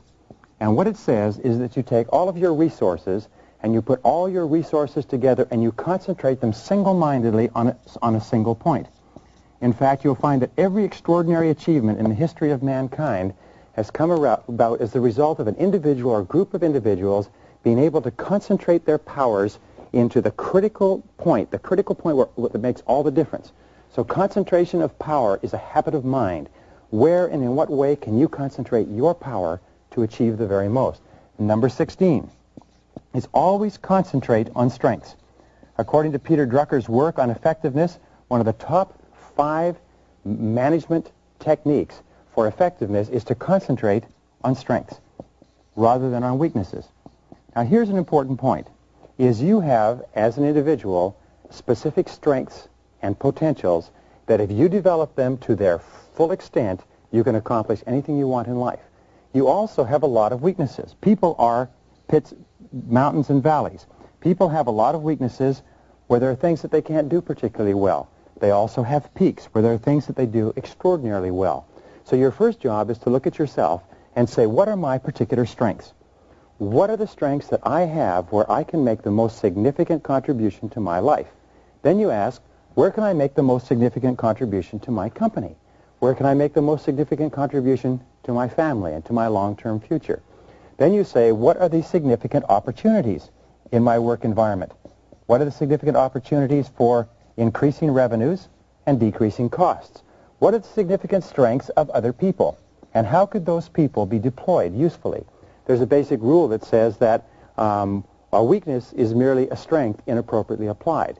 Very often you're applying your strengths inappropriately too. Number 17 is set deadlines on everything that you have to do. Use deadlines as a forcing system. A forcing system is a way to push you from behind and internally to get the job done. And number 18 is to promise others. One of the ways that you can motivate yourself to concentrate single-mindedly on one thing at a time is once you've decided to do an important project and you've decided it's the most important of all projects, then write it down, make a plan for its accomplishment, and then promise the significant people in your life that you will have this job done on time by a certain day. You see, when you promise someone else, it sort of programs you subconsciously and impels you forward and makes you much more likely to concentrate and focus and become intensely result-oriented in everything you do.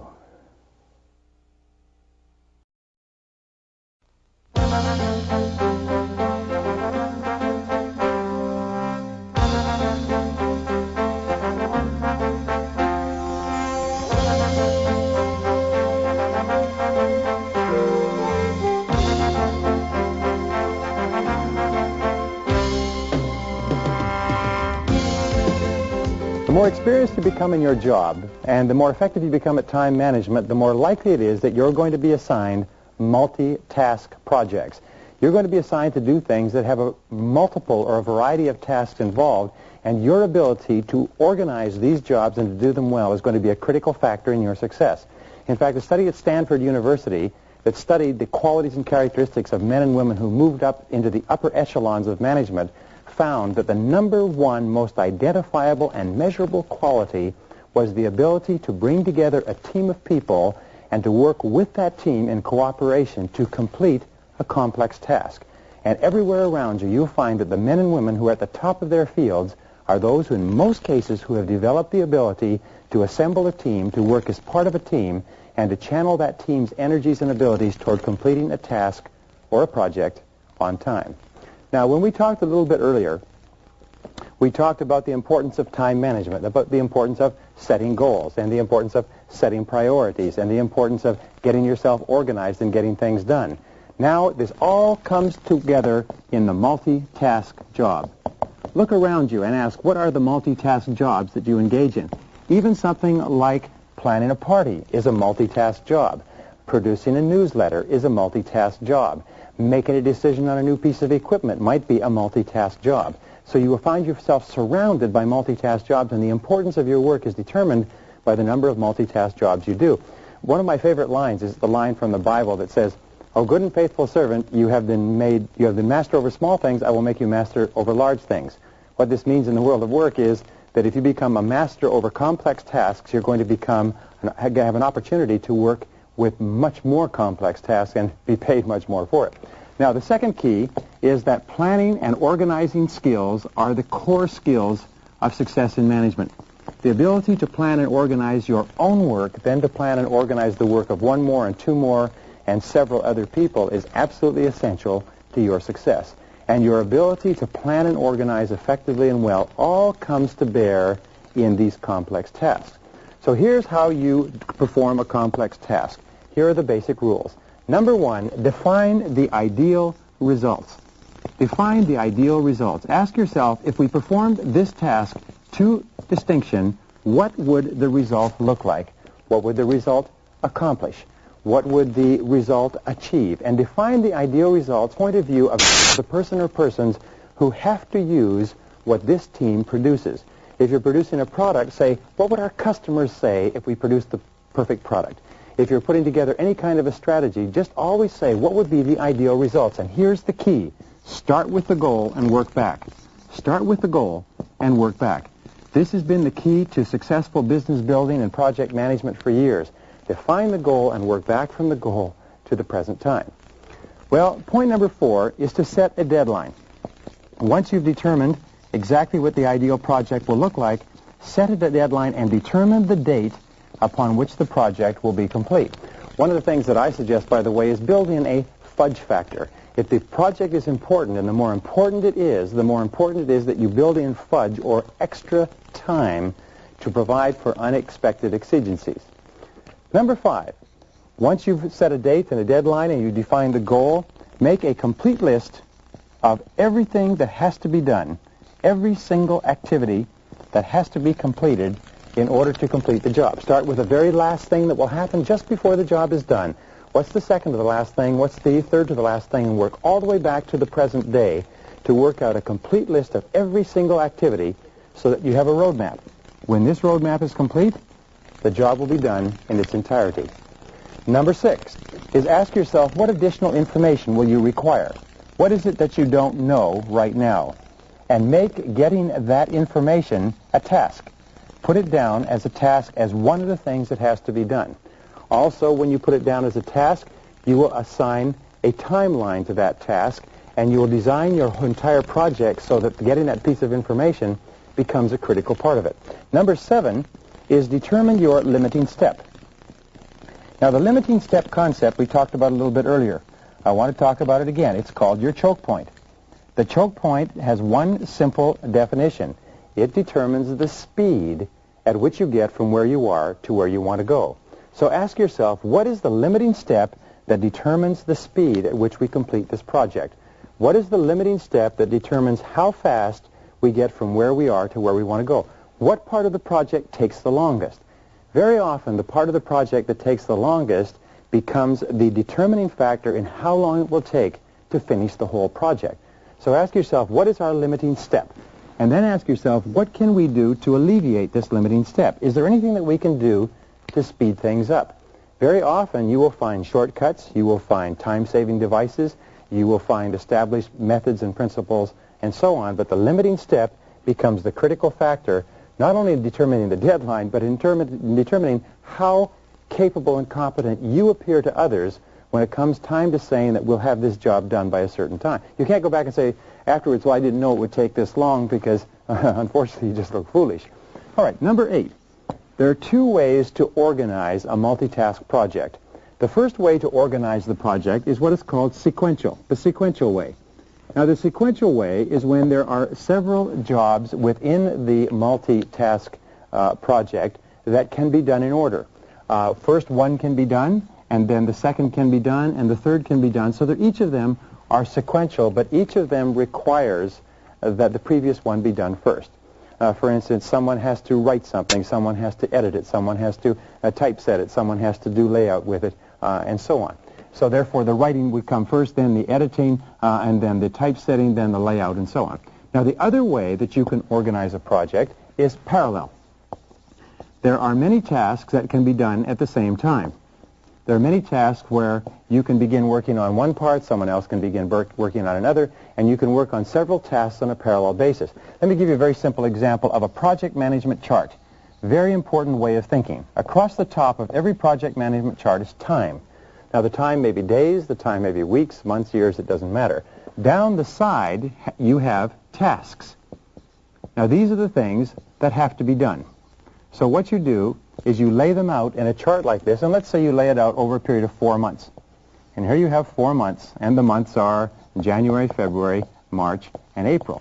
you have worked back and determined that it takes you 4 months to do the job. So here you have completion. Completion is at this point. You then work the task back, and you can find that these are the different things that have to be done over the course of this particular task. When this is done, this can be done at the same time. When this is this way far along, this can begin. These two can work parallel. Some cannot be started until others are done, and so on. But by laying it out like this, suddenly you have a perfect picture of what is necessary to be effective in completing this task. Now, the 10th critical point, once you have this organization chart, is to assign and delegate. Assign and delegate, which means that you bring your team together, and the very best way to do this is through discussion and dialogue, talking about what needs to be done, dividing it up, have people take different parts of the task, but assign every single one of the individual parts of the task that need to be done, and delegate it, and delegate every single one with a deadline. And your deadline is for completion, and your deadline always contains a fudge factor. When you assign and delegate parts of the task, build in what is called a review process. That means time and place where you will check and see how well they're doing. It may be once a week, it may be every Wednesday, it may be every 2 weeks, but a review process is absolutely essential. If the project is worth doing, it's worth reviewing on a regular basis. Number 12, the key to successful project management, and many people say that this is the crux of it, is ask yourself, what could go wrong? What could possibly go wrong? What are all the things that can possibly go wrong? Now, here's where you have to take into consideration Murphy's Laws. There are 5 Murphy's Laws. You're familiar with the first 2. The first of Murphy's Law says that whatever can possibly go wrong will go wrong, and that will be true in a project. The second is that of all the things that can possibly go wrong, the worst possible thing will go wrong. So you ask, what's the worst possible thing that can go wrong here? The third of Murphy's Law is no matter how much time you allocate, it takes longer than you plan. The fourth is no matter how much money you allocate, it costs more than you expected. And the fifth of Murphy's Laws is before you do anything, you have to do something else first. So take those 5 laws into consideration when planning, and never expect to violate the laws, because that will just lead to foolishness and embarrassment. Remember, your success is determined by how well you do these projects. Number 13 is ask yourself, what are all the problems that you're likely to have in the course of putting this program together? Engage in what is called crisis anticipation. Crisis anticipation is something that project leaders and successful executives always do, and they say, what are all the crises or unexpected reverses that could occur, and then have a plan B. A plan B is an alternative plan that you have to fall back on in the likelihood that your worst possible things could possibly happen. Always be ready with a plan B. The most successful men and women alive are those who have already developed an alternative before the rubber hits the road, before the vehicle hits the wall, if you like. Number 14 is use what is called a storyboard. Now, a storyboard is a visual representation of a particular project that was developed by the Walt Disney Corporation, and it's absolutely an outstanding way of increasing your effectiveness. Take a large board. You can use a cork board. You can use a visual board. What I have found is you can now use stick-on notes as part of storyboarding, and take what is called and put a header. And the header is the name of the project. Below the header have subheads, and each of these subheads is a part of the project. You can have as many as you need, but below each of the subheads there is a task, and there's a series of cards underneath here. Now, sometimes these tasks can be in different colors so that they can be assigned to different people. And what you do is you then put pictures up here, and these pictures or these numbers or these tasks can then be moved around. They can be moved around so that you have more under one or you have larger ones under another, but you have a visual picture of how the project goes together. Sometimes you can have a storyboard that shows them in sequence, and these will be timed sequence. These may be months. These may be people. These may be particular project areas. But storyboarding is a very powerful way for everybody to get a visual picture of what you're trying to accomplish and then to contribute ideas to this visual picture. Now, the 15th key with regard to project management is the type of problems that are likely to occur. The first problem is expecting everything to go well. Expecting everything to go well and not expecting there to be any problems. And we find that the very best people are the ones who are always aware that they'd like to have difficulties. The 16th is trying to do too much at once, trying to hurry, trying to do too much at once because you fall behind. The third key that you have is not allowing enough time to complete the project because you didn't realize that it would take that much. Now finally, the last key, and it's one of the most important rules of time management, I call it Tracy's Law. Now Tracy's Law, it's because nobody's ever seen this but me. And Tracy's Law says that the difficulties of performing any task increase with the square of the number of steps in the task. By difficulties, I mean the cost, or the potential cost, the potential problems, and the potential time involved. Let me give you an example.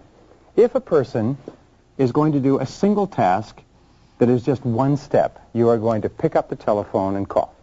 All right, that has a square of 1, which means, let's put this down here, square of 1. This means that the square of 1 is 1. The simplicity of the task is at a level of 1, or what we call the complexity. It's Tracy's Law of complexity. Now, if there are 2 steps to it, then you have 2 steps, but it's 2 steps squared. So now the level of complexity, which means the potential cost, potential problems, and potential time involved, goes to 4.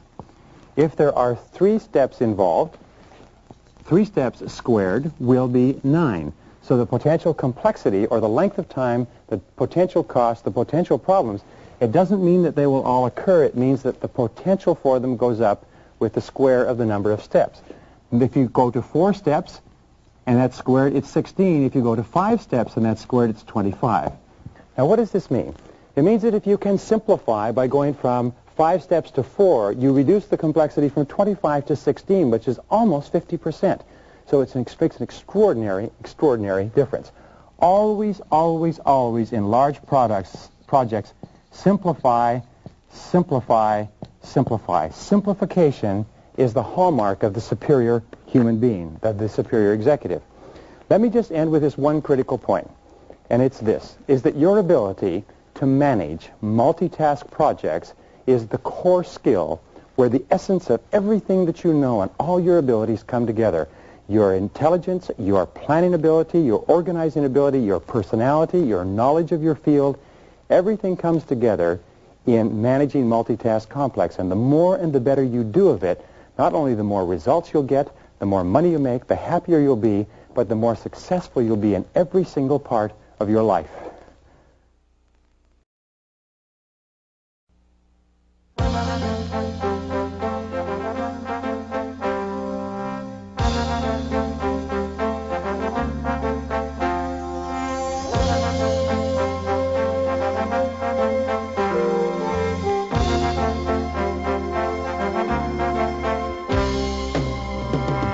We said before that one of Murphy's laws was before you do anything, you have to do something else first. And before you achieve maximum productivity, you have to eliminate the time wasters in your life.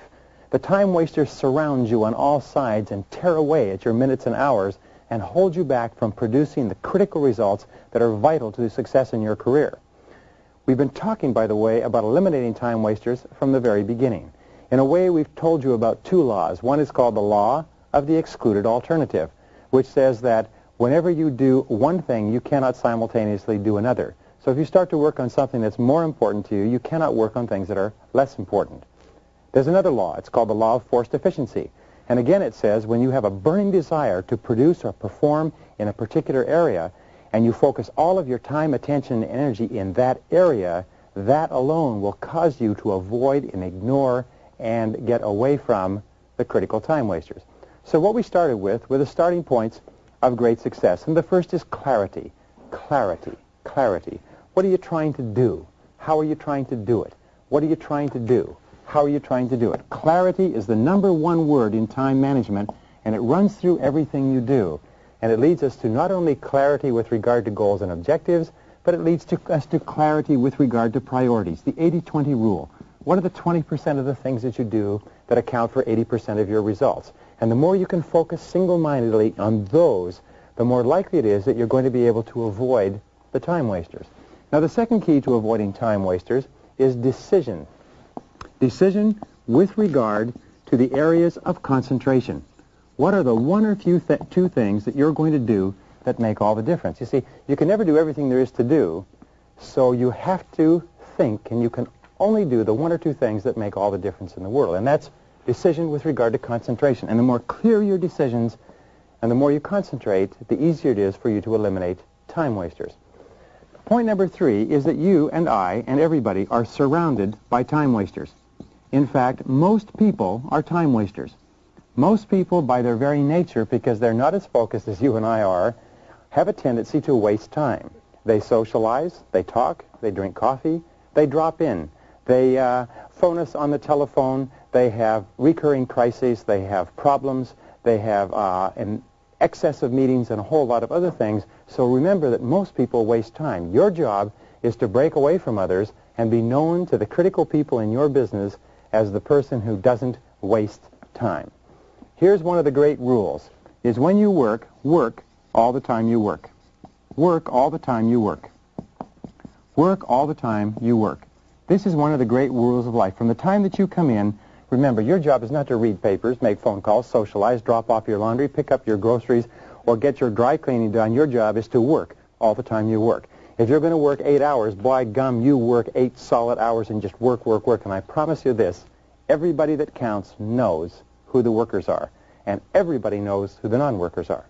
All right, looking at all the studies, we have found that there are several major time wasters in the world of work. And let's take them one at a time. From the most relevant, we'll talk about the basic 7. The first of the major time wasters is the telephone. The telephone seems to have an insistence with its ringing that causes us to be distracted over and over again. So here are some keys with regard to using the telephone. I'll just give them to you quickly. Key number 1 is have your calls held. Rather than responding to the telephone every time it rings, have your calls held. A second thing is to have your calls screened. If it is not important for you to talk to that person or there's no value to it, don't take the phone call. Don't allow your curiosity to overwhelm you. Number 3 is look upon the telephone as a business tool, not a social tool. You and I are conditioned from infancy, and especially from our teenage years, to think of the telephone as a social tool. We think that's how we communicate with our friends. The fact is that when you get into the business world, it's a business tool, which means get on and off it fast. Make it a business tool. When somebody phones, say, hello, how are you? And if they go into a conversation, say, what can I do for you? How can I help you? And get the conversation straight down to business as fast as possible. Now, here's another thing. When you're phoning somebody else, always have an agenda. Take a couple of seconds to write out what you're going to talk to the person about. And when you call them up, say, I'd like to talk to you about 3 things. And tell them what the agenda is. And when you discuss the 3 things, keep notes. We say the power is on the side of the person with the best notes. So keep notes on the conversation, and when you're finished with them, say, I know you're busy, I'll let you go. When a person is really conversational, likes to talk a lot, say, well, I certainly have enjoyed talking to you, and I know you're busy, so I'll let you go. Nobody's going to say, no, I'm not busy. So therefore, get on and off quickly. And finally, number 5 is batch your calls. So once you have collected all of these calls, return all your calls at the same time. There are very few calls that are so important that you can't put them off till later. Now, the second key source of interruptions is visitors. We'll put the number 4 up here. Number 5 is visitors. Drop-in visitors, people who visit you either inside or outside the company without warning, and there are ways to take care of the visitors. Number 1 way to take care of the visitors, when somebody drops in and says, have you got a minute? What you say is no. And what you do say is very simply this, is say, no, I'm really busy right now. Could I talk to you a little bit later? Just be really polite, but pull the plug on a drop-in visitor as quickly as you possibly can. When somebody comes into your office, here's a quick key. Stand up. If you stand up, it's very hard for another person to sit down. It's almost impossible, in fact. So you stand up and you say, I'm really under the gun right now. I'm trying to finish a couple of things, and could I talk to you a little bit later? What will happen is the person will stand up for a couple of minutes. They'll be a little bit uncomfortable, and then they'll leave. Now, a second thing that people do is that they put a do not disturb sign on their office on their office handle. They get one from a hotel the next time they're in a hotel, and they put it on the outside so they can get themselves an hour or 2 hours of quiet time during the day. A third thing that you can do is when a visitor comes in is walk the visitor to the door. Say, well, one more thing before you go. And get up and take the visitor and walk them to the door. Something that people often do, by the way, is they say, hey, have I shown you something? And they say, something I wanted to show you. And you get up and you pick them, take them by the arm, and you take them outside of your office to show them something, and you say, I know you're busy, I'll let you get back to work, I'm in a hurry too, and get back to work. So dealing with the drop-in visitor is absolutely essential. Standing up is one of the great keys. If you stand up quickly when somebody comes in, they're unlikely to stay there for very long. The sixth major source of interruptions is meetings. Now here's a couple of points with regard to meetings. First of all, meetings are absolutely essential in business. They are a business tool. They're an absolutely essential way of sharing information, solving problems, doing joint problem solving, and so on. Also team building. However, an excess of meetings indicates malorganization. What does that mean? It means that nobody is really sure what they're supposed to be doing, and there's probably too many people. So meetings are a great waste of time. The average person spends about 3 to 5 years of their life in meetings, and about 50 to 70% of that time is wasted. So how do you cut down on the amount of time that you waste in meetings? Here's the keys that have been discovered over and over again. First of all, don't go. If you can possibly get out of a meeting, don't go to it. Say, is it necessary for me to be at this meeting? Now, if you're holding a meeting, here's a critical point. Take the number of people who will be attending, multiply their hourly wage by the number of people to work out the cost of that meeting. If you have 10 people who are earning $25 an hour each, you have a meeting that costs $250 an hour. If somebody came to you and said, could I spend $250, what would you say? You'd say, wait a minute, what's the reason for this meeting? What's the purpose? Why are we going to spend $250? And you need to know the purpose of every meeting. So therefore, once you've determined the purpose of the meeting, be sure that you have an agenda. If you are not organizing the meeting, make sure that somebody else who is organizing has an agenda.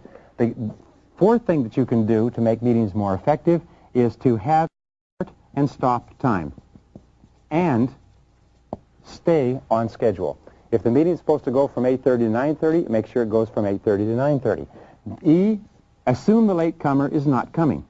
Don't wait for anybody. Just plunge right into the meeting. F is start with the most important items first on the agenda. Start with the most important items and deal with them first, so that if the meeting runs out of time, you've at least covered the major things. G is leave as soon as possible. Ask if your item can be discussed, or the thing that's of relevance to you can be discussed, and then when it's over, leave as quickly as possible. And finally, the last is, if you're going to have a meeting, distribute minutes after the meeting, so that everybody knows what happens. Distribute minutes, and especially get closure on every item before you go on to additional items. Then distribute minutes so that everybody knows what was decided. These are the keys to making meetings effective. The seventh major time waster in the world of work is firefighting. Now, why does firefighting arise? Well, firefighting arises in one case naturally. You can't avoid it. Unexpected crises occur. However, the best way to deal with a crisis is to anticipate it. Now, here's the rule. If the same crisis arises more than once, the reason that has happened is because nobody has thought about how to put into place a policy that deals with it. So the first thing in dealing with a crisis, A, is to stop and think. Before you react, stop and think. Get the facts. Get the facts. Ask questions. What exactly happened? When did it happen? Where did it happen? How did it happen? Get the real facts, not the assumed facts or the apparent facts or the obvious facts, but get the real facts. Get the facts, and the more slowly you go toward thinking through the crisis, the more likely it is that your response to it will be effective. C is delegate wherever possible. If you can delegate resolving the crisis to someone else, by all means do so. Big mistake. If you come up through the ranks, and one of the things you do is you come up as you deal with this type of problem, when you rise to higher positions, you'll have a tendency to fall back into your comfort zone and go back and try to deal with the problem. So firefighting is a natural tendency for us because it's comfortable, so delegate. And finally, the last key to delegation is decisiveness. Whatever you do, make a decision. Make a decision and then get on with it. Which brings us to the eighth reason for time wastage in organizations, and it's socializing. And as we said before, the average person spends as much as 30% of their time socializing. The fact is that socializing is a great waste of time, so what you simply ask is this what I've been hired to do? Not only is this what I've been hired to do, would I pay someone else to do what I'm doing? And remember, work all the time you work. Treat the working environment like a business environment, and get away from socializing. Save your socializing for after-work activities. Number 9 is indecision. Indecision is almost invariably caused by either ignorance or fear. And one of the things we know about this indecision is that 80% of all decisions should be made now. One question you always have to ask yourself is this a decision that has to be made by me? And if it's not, delegate the decision. If possible, make the decision quickly. And we say that successful people are not necessarily those who make the right decisions, but they make their decisions right. In any case, indecision drags out time more than you can possibly imagine. Number 10 has to do with knowledge workers. The fact of the matter is, today, most of our employees are knowledge workers. Knowledge workers are people whose work is characterized by producing results. They produce results. And it takes a lot of time and a lot of unbroken time to converse with knowledge workers, to help them articulate, to help them think, to dialogue, and so on. So you cannot rush dealing with knowledge workers. Critical point. Number 11, you have to ask yourself, whose time do you waste? Whose time do you waste? Because you are also a time waster for other people. Do you keep people waiting? Do you keep people delayed? Do you come late for meetings? Do you promise things and then not do it? So ask other people, how do I waste your time, and to do everything possible to eliminate it. The 12th form of time wasting is perfectionism, is trying too hard to do the job too well the first time. So ask yourself, how well does a job have to be done? And if you can do it that well, then don't worry about getting it right. Internal memos, things for internal distribution, don't have to be done perfectly every time. Number 13, major time waster, is television. Now, the average adult in America wastes 25% of their time, their discretionary time, watching television. The average adult in America could become rich if all they did was not waste their time on television. Now, the way that you deal with television is to first of all understand that excessive television watching, now not watching a learning program like this on video, but excessive television watching is very hurtful. It causes you to become passive. It turns your mind to porridge. It causes you to become apathetic. It causes you to lose your capacity to think critically. And what it does is it causes you to lose your aggressiveness. So here's the key to television. Cut down by 1/2 hour per week. Chief executive officers of Fortune 500 corporations watch less than 5 hours of television per week.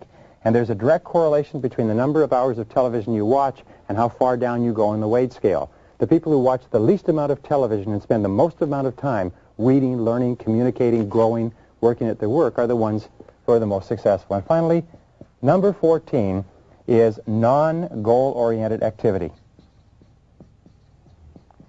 The key to eliminating the time wasters and the interrupters is very simple, is do not do anything that does not move you toward the accomplishment of goals that are important to you. Every single time an activity comes up, you have to ask yourself, is this moving me in the direction that I want to go? Is this helping me achieve a goal that's important to me? And if it's not, just say no.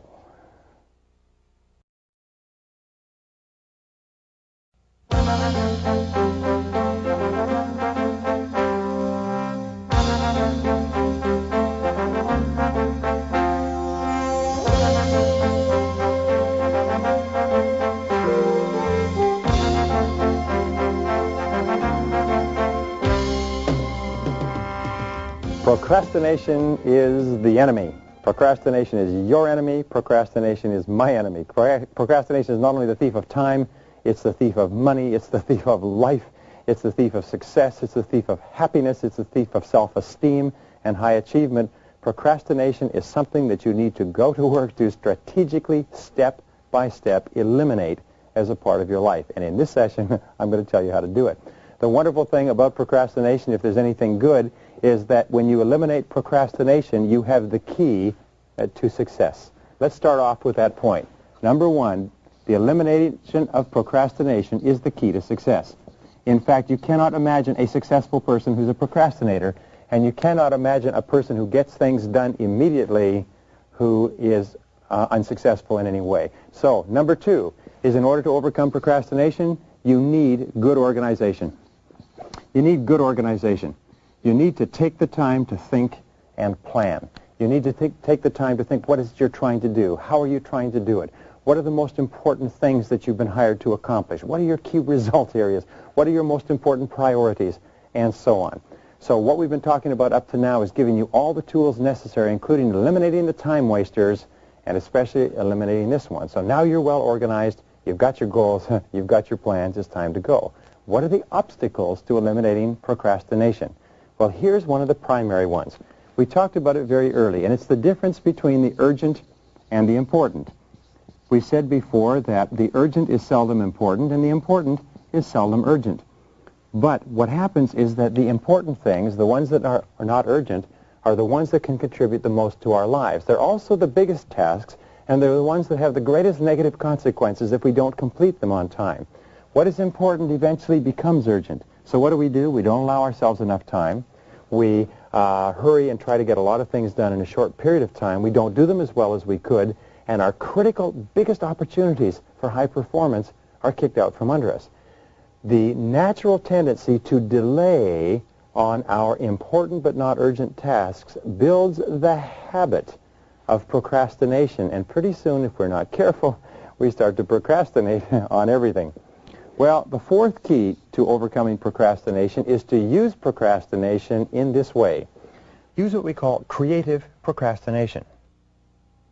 Creative procrastination is another way of calling it or referring to completion by deletion.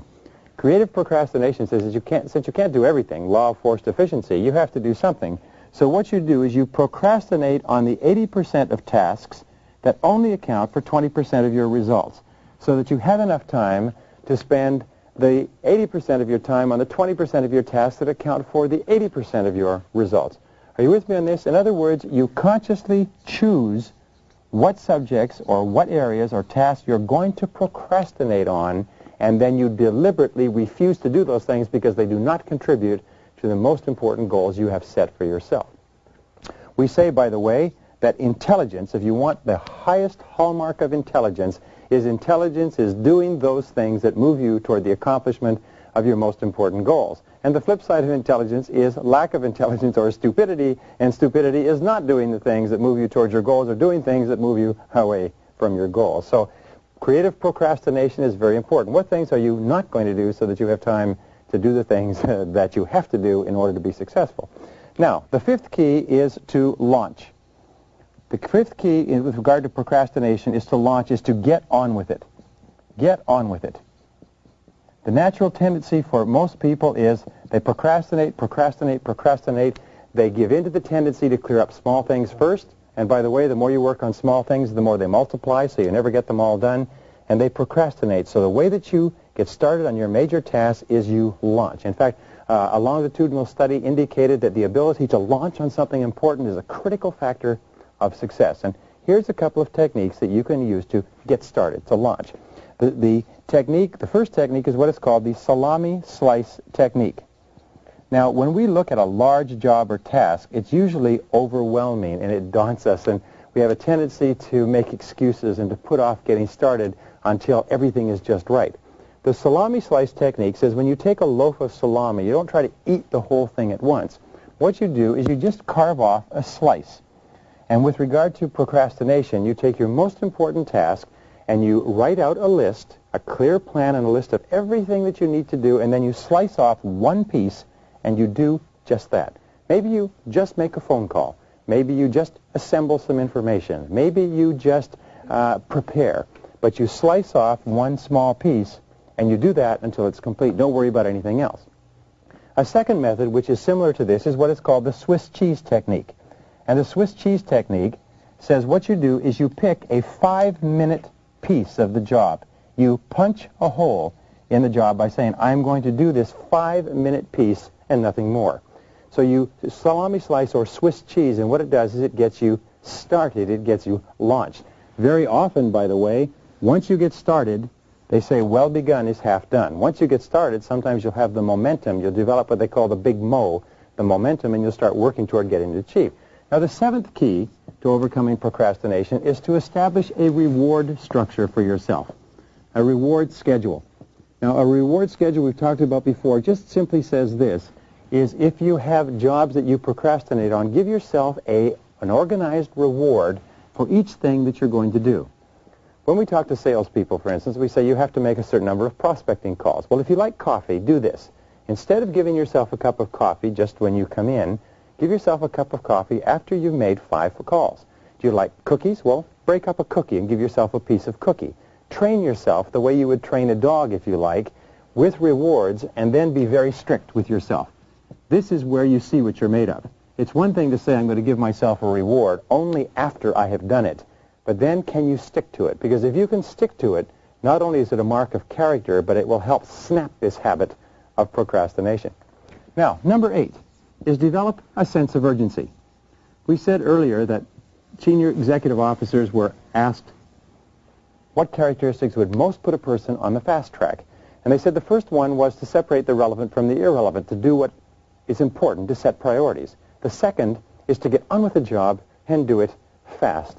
Develop a sense of urgency. A sense of urgency is possessed by less than 2% of the population. And you know something? Just about everybody works for them. A sense of urgency means that when the job comes up, you get going. You do it now. Do it now. Do it now. You say to yourself over and over again, I do it now, do it now, do it now. Some companies used to get everybody together in the morning and they would say, I do it now, do it now, do it now, 50 times a day. And what this does is it programs this command into the subconscious so that you're unconsciously impelled into doing your most important tasks. A sense of urgency is one of the rarest of all qualities, but because today the biggest problem that we have is what is called time poverty. In other words, everybody feels short of time. We have more money than time in many respects. So when a person does things for us fast, gets back to us fast, calls us fast, helps us fast, we consider that person to be more capable, more competent, more reliable, more dependable, smarter, more better performer, and everything. So therefore, when your boss asks you, when your customers ask you, when important people to you ask you for things, do it quickly. And this brings us to number 9. And it is that fast tempo is essential to success. Fast tempo in every study is essential to success. What does that mean? It means that successful people work quickly. They work at a higher, faster tempo. In the same period of time, imagine someone driving at 25 miles an hour and someone driving at 75 miles an hour, and they both drive for an hour. Well, at the end of the hour, the person driving at the higher speed will have covered a lot more ground. The person who works with fast tempo gets a lot more done in the same period of time. But here's another point, is when you have fast tempo, you have more energy. The harder you work, the faster you work, the more energy you have. The higher your self-esteem, the better you feel. The slower you work, the more tired you get, the more depressed, the less energy you have. So fast tempo and a sense of urgency go hand in hand with great achievement. Number 10, once you get started toward your job, don't stop. Once you get launched, don't stop. Discipline yourself, and here's where the key comes in. Discipline yourself to stay at it. Keep your head down. Keep saying, back to work, back to work, back to work. Get yourself in the physiology, the body language of high performance. But once you get started, don't stop. Just keep on going, keep on going. Now here's another technique that you can use to overcome procrastination, and that is to start your job on the outside. Start your job on one of the smaller tasks that you have to do. You see, a task has a lot of little jobs that have to be done. It also has core jobs. So start on the outside and do something small. Another thing that you can do, if you have the right temperament, is start on the inside. And start with the core task. Start with the most important part of the job that has to be done, and do that. Either one of these will often get you going. The 13th key to overcoming procrastination is start with the worst. Start with the worst possible thing that you have to do every day. There's a little joke that says that if you get up in the morning and you eat a frog first thing in the morning, what will happen is that you'll overcome procrastination because you'll know that the worst thing that could possibly happen to you has happened to you already. You've eaten a live frog. What this means is we get up in the morning and you start off with the most unpleasant task. They've done several studies with regard to exercise, by the way, and they find that people who exercise first thing in the morning are several times more likely to continue exercising than people who wait until later in the day, because later in the day there's always a reason to procrastinate. So therefore, start off your morning, start off your workday by doing the most unpleasant but often the most important thing first. Now, number 14. Many people are motivated to do things as a result of fear. So therefore, ask yourself, what are the negative consequences of not doing this job and getting this job done on time? What are the negative consequences? When you think very clearly about what might likely happen to you if you don't do the job well, often it will motivate you toward doing the job. Now, other people, number 15, are motivated by desire. How do you motivate yourself by desire? Well, you visualize the job as complete. Visualize the job as 100% complete, and think of all the positive benefits that will accrue to you by doing the job and doing the job well. Best technique, use them both. Think what might happen if you don't get it done. Think what might happen when you do get it done. And the combination of those two will often impel you forward. Number 16, key, is designate a particular time to work. Say, look, I am going to work for 15 minutes on this task from 8 a.m. to 8:15. And just give yourself a specific time. Now, you may give yourself 30 minutes or 90 minutes, but instead of worrying about getting the whole job done, just designate a specific time and say, after this, I'll go on to something else. Often, this will break the back of the procrastination and will launch you into it. Number 17 key to overcoming procrastination is to pick one area where procrastination is hurting you. Now, this is important. One of the major reasons why people fail in developing new habits is when they start with a habit, they're usually highly motivated, but then the hard work begins and their motivation drops and they quit. What you need to do is, instead of trying to start a whole lot of things, do just one thing. Pick one area where procrastination is hurting you. It's holding back your career, and make the decision that you're going to defeat procrastination in that area. Just like a military principle, select your enemy, procrastination, select the area or your choice of terrain, and go to work to hammer procrastination in this particular area. The wonderful thing is this, is that overcoming procrastination in one area has a halo effect and enables you to begin overcoming procrastination in other areas. Whereas if you try to beat procrastination in your whole life, what will happen is you'll hit this dip. It's called the motivation dip. You'll hit this dip, and what will happen is you won't overcome procrastination anywhere. So start off by picking one area where it's hurting you the most, and go to work. If it takes a day, a week, a month, affirm, visualize, plan, organize, use all of these ideas, but kill procrastination where it seems to be holding you back. And this brings us to number 18. A good plan, very carefully worked out in detail and in writing, is one of the most powerful tools of all to defeat procrastination. So sitting down and thinking through your goals very clearly, planning your goals, planning your activities, setting priorities, working out a schedule, working out a project management sheet, and putting it in writing is a very powerful way to launch or drop kick you into doing the job. Number 19 is to remember the 20-80 rule. The 20-80 rule says sometimes the first 20% of what you do accounts for 80% of your results. Sometimes what you need to do is just launch yourself into the first 20%, and then you're over the hill and you're on the way down toward completion.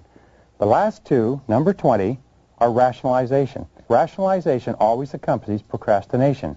Rationalization is making excuses for not doing what we know we should do. So don't allow yourself to make excuses, because it leads to insanity. All right, and finally, number 21 key is to set deadlines. Deadlines are a powerful way to overcome procrastination. Is set a very clear deadline for yourself, promise yourself, and promise other people that you're going to have the job done by that time. Encourage those other people to check on you. Keep them informed. Tell them how it's going. And insist to them it'll be done. And sometimes promising others will help you break the procrastination habit and put you on to the high road to success.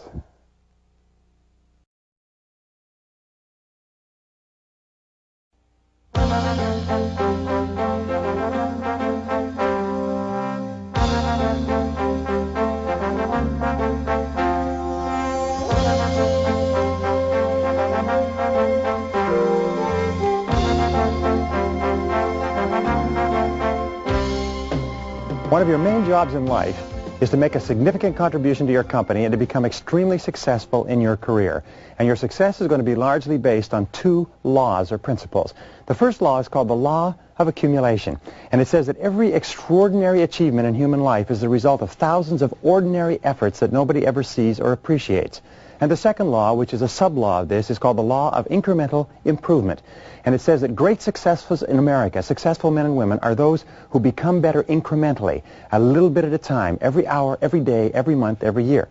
Nobody makes big jumps from where they are to where they want to be. What they do is they go to work, and especially they go to work on themselves to get onto the fast track and to stay on the fast track. And in this session, I'm going to give you a series of ideas, the best I've ever learned, on how you can dramatically accelerate the speed at which you grow to the top of your field. Now, let's start off with the first of all. You've heard this many, many times. The first thing you've heard is that knowledge is power. Knowledge equals power. However, it's not that simple. It's not just knowledge. It is practical knowledge that can be applied to getting the critical results in your particular field. It is knowledge that you can use to increase your value and to increase the value of your organization. So the more knowledge you take in that you can use to do something with, the more successful you'll be. In one study a little while ago, they concluded that the top people in every field were different from the others because they simply know more than the average person. They have more knowledge. It's one of the finest and fastest forms of leverage and one of the best ways to accelerate your career that you can imagine. Because we know, number two, is that information and knowledge is doubling every 7 years in America in every single field. That means that in order for you to keep up, your knowledge has to double every 7 years as well. In fact, we know that today, this year, they will publish 2 million articles and 100,000 books. And in order for you to keep current, you have to double your knowledge, or you don't stay in the same place. You actually start to fall behind.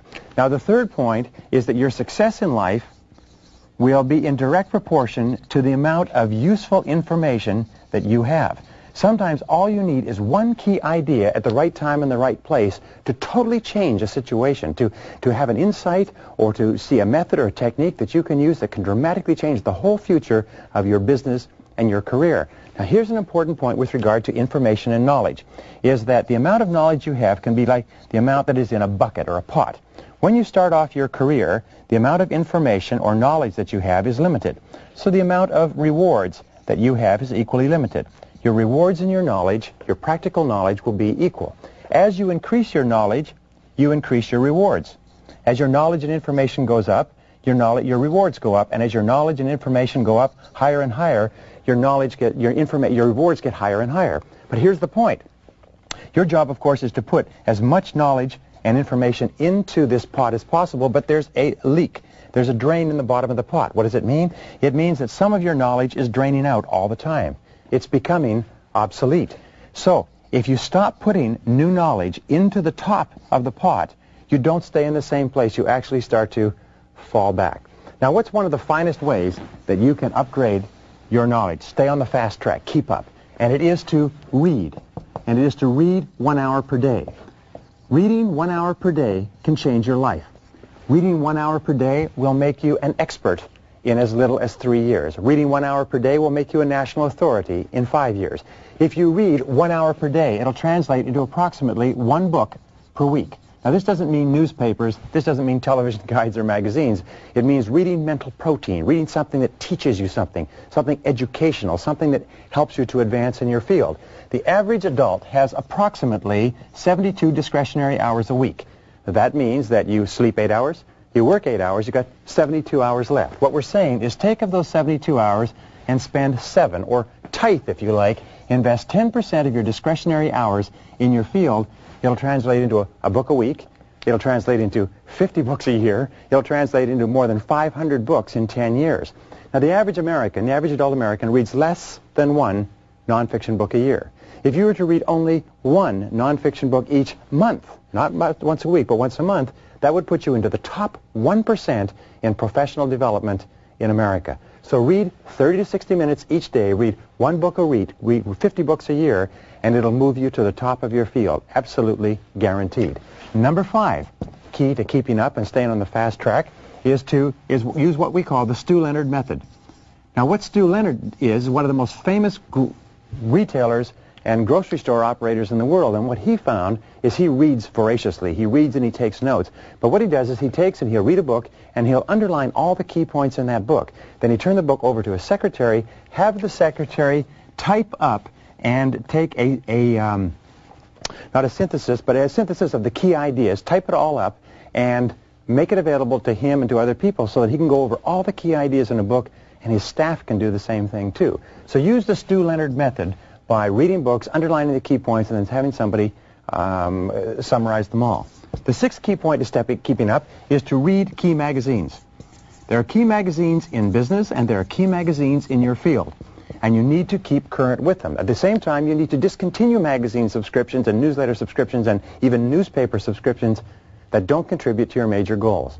So read Forbes, read Fortune, read Success Magazine, read Inc., read the key trade magazines in your field. Why?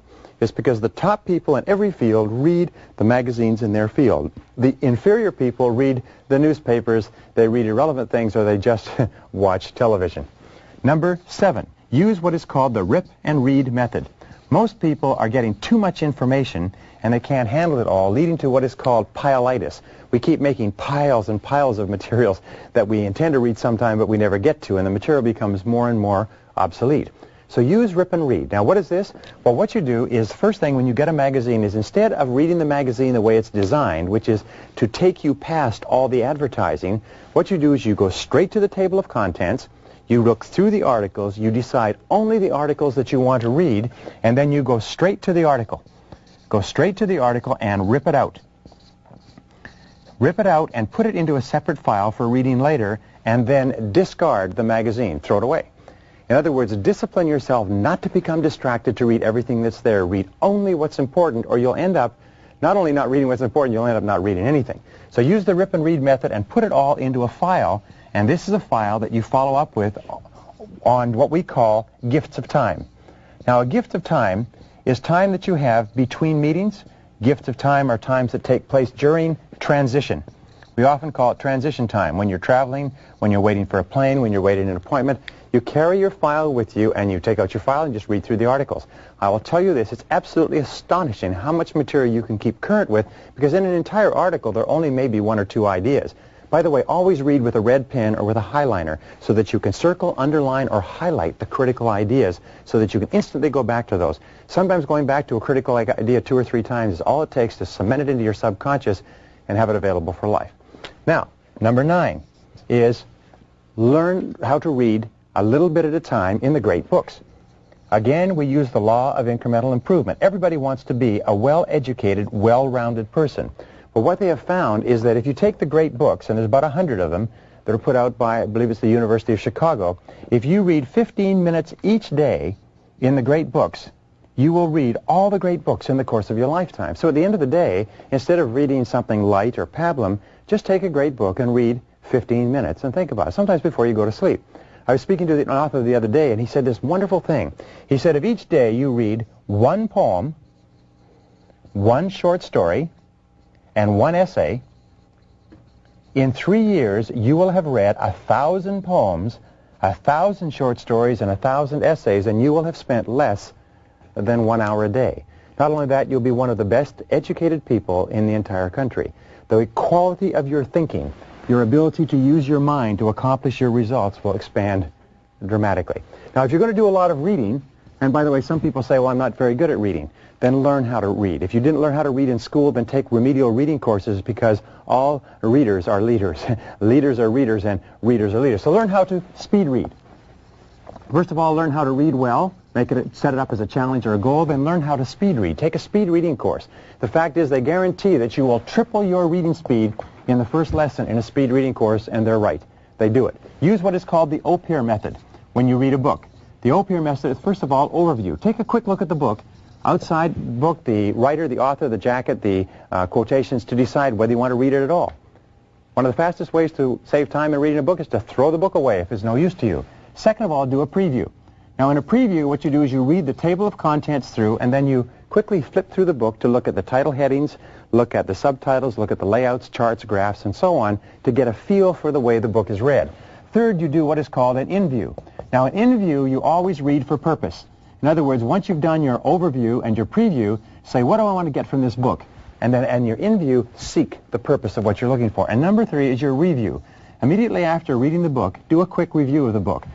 This will take about half to 2/3 of the time it takes to read a normal book, but it will double, triple, quadruple the amount of retention. Your retention level will go up to about 80% in reading a book like this, and you'll be amazed at how many books you can get through. The 11th key to high achievement and to keeping up is audio tape learning. Listen to audio tapes in your car. Audio tape learning was one of the greatest breakthroughs in education since the history of the development of the printing press. The average person drives 12,000 to 25,000 miles each year.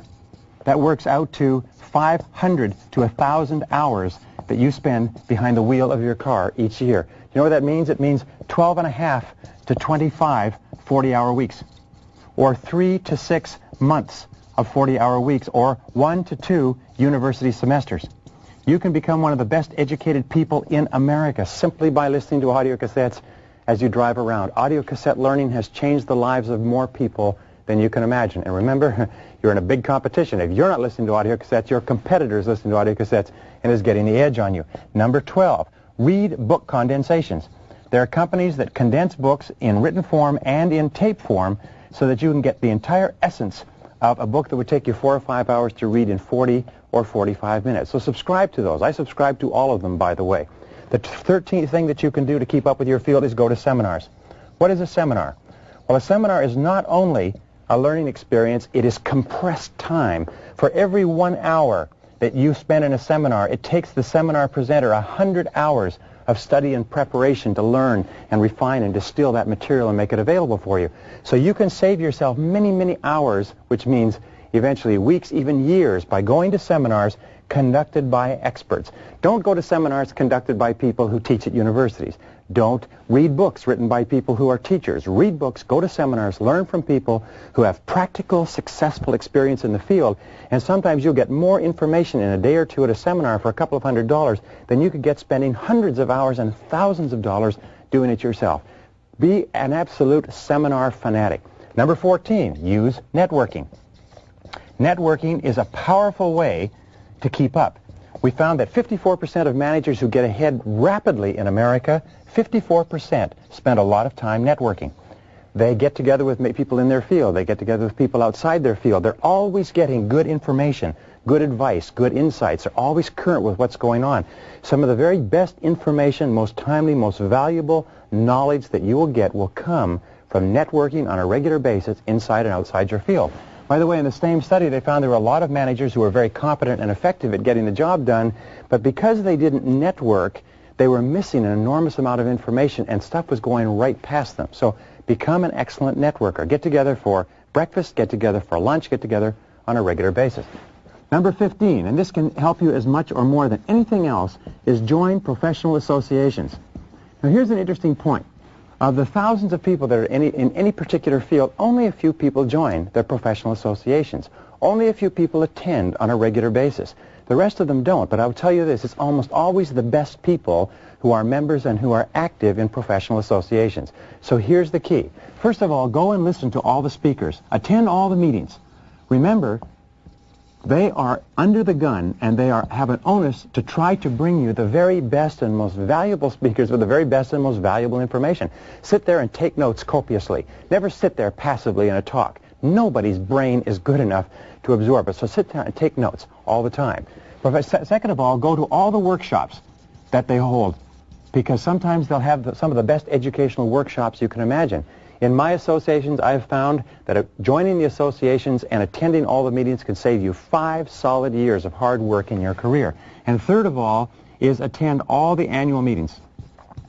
Remember, the annual meetings are designed to be as valuable as they possibly can for the members of the association. So attend them all. It's amazing how much you can learn. Network, get around with other people. And finally, the last one is umbois. This is considered one of the best ways to get timely and relevant information. What does it mean? It means get out and get among them. Move around with other people. Ask them questions. See what they're doing. Ask what they're doing. 75% of effective executive, effective managers, effective people are always moving around with other people. Keep up with your field. Stay on top. Commit yourself to staying on the fast track.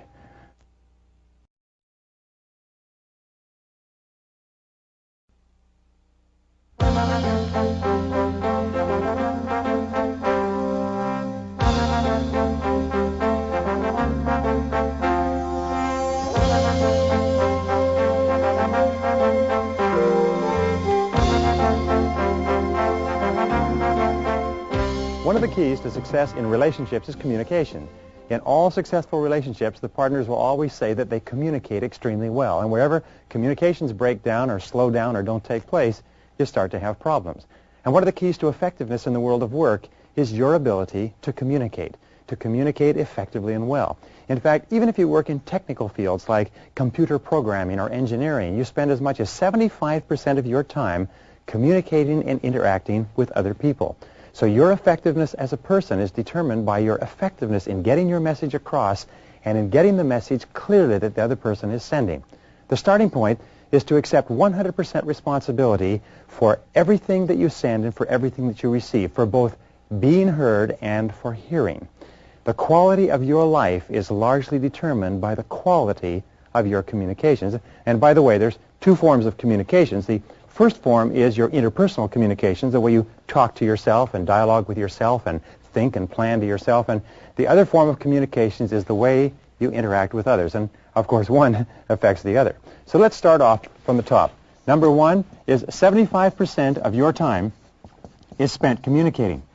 The question is not whether or not you're a good communicator, but whether or not you're going to be a good communicator, because there's nothing more essential.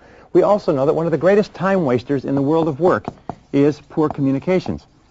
We communicate poorly in several areas. We delegate poorly. We have aimless meetings that go round and round in circles. We have aimless talks about trying to solve problems and nobody knows what the problem is. We have incorrect delegation. We have poor priority setting. We have misunderstandings that take place and nobody says anything. One person hears one thing, but what the other person said was something totally different. In fact, if your communications were excellent, you would be an outstanding time manager.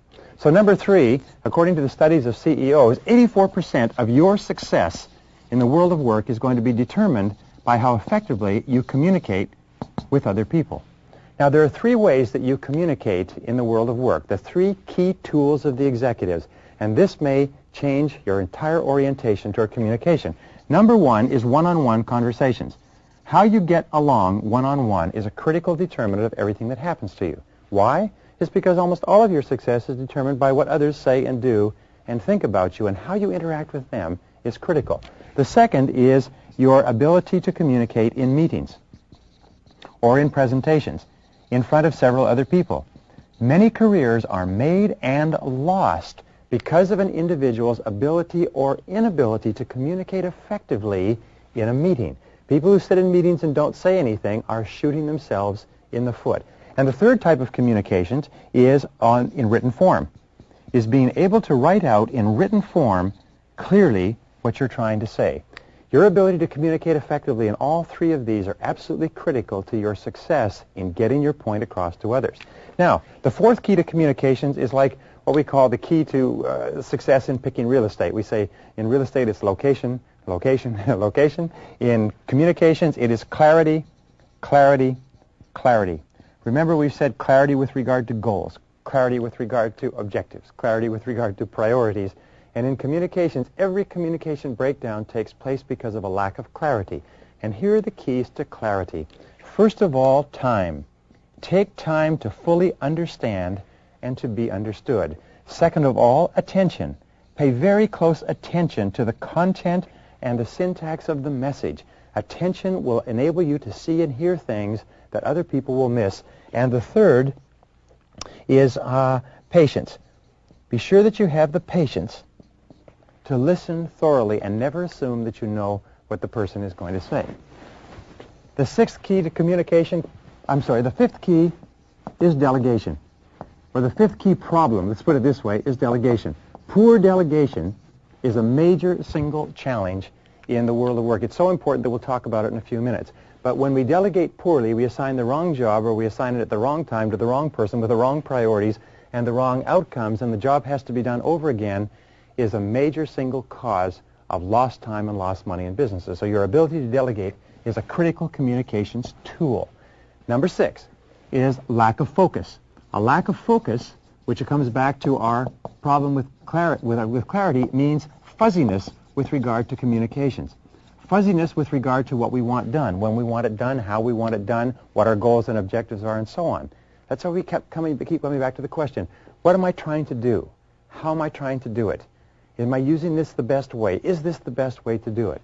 So what are the areas of your work life and your home life where fuzziness exists? And wherever there is fuzzy communication, there will be fuzzy results. A seventh reason for poor communications is no priorities. We've talked extensively about the importance of priorities, which means basically to determine what is more important and what is less important, to determine what has to be done first, what has to be done second, to determine the 80-20 rule. What are the 20% of things that we do that account for 80% of results? In fact, the number one key to your success is your ability to communicate priorities and to work on priorities, which means to find out what the priorities are and especially to convey the priorities to others. Whenever I work with my staff, whenever I give them a job to do, I always attach to it a priority rating. This has to be done immediately. This has to be done this week. This has to be done when you catch up or when you get ahead, and so on. Now here's the key to delegation. Coming back to this.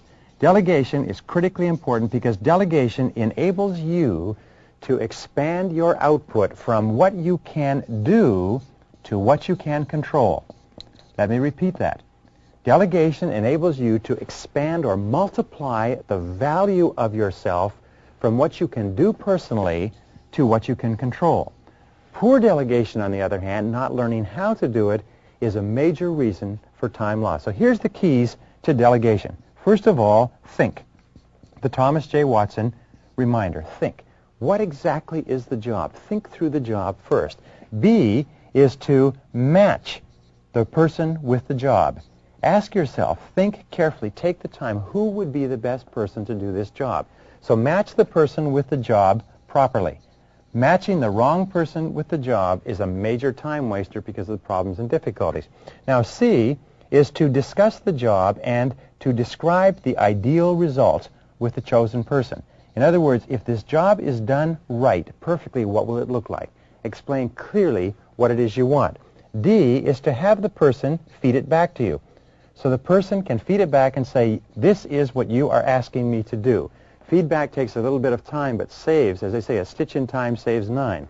E is explain to the person what authority and what resources they will have available. What will they have to do the job? D is set a deadline on the job. When does the job exactly have to be done? A job without a deadline is simply a meaningless discussion. And C, D, E, F, G, is the last one, is set a time for review so that you are clear when you're going to review and inspect what you expect. Inspect what you expect. What we have found is if you do not inspect the job and arrange to expect the job on a regular basis, it simply doesn't get done. At least it doesn't get done the way you want it to get done. Now, number 9, regards to communication with your own boss.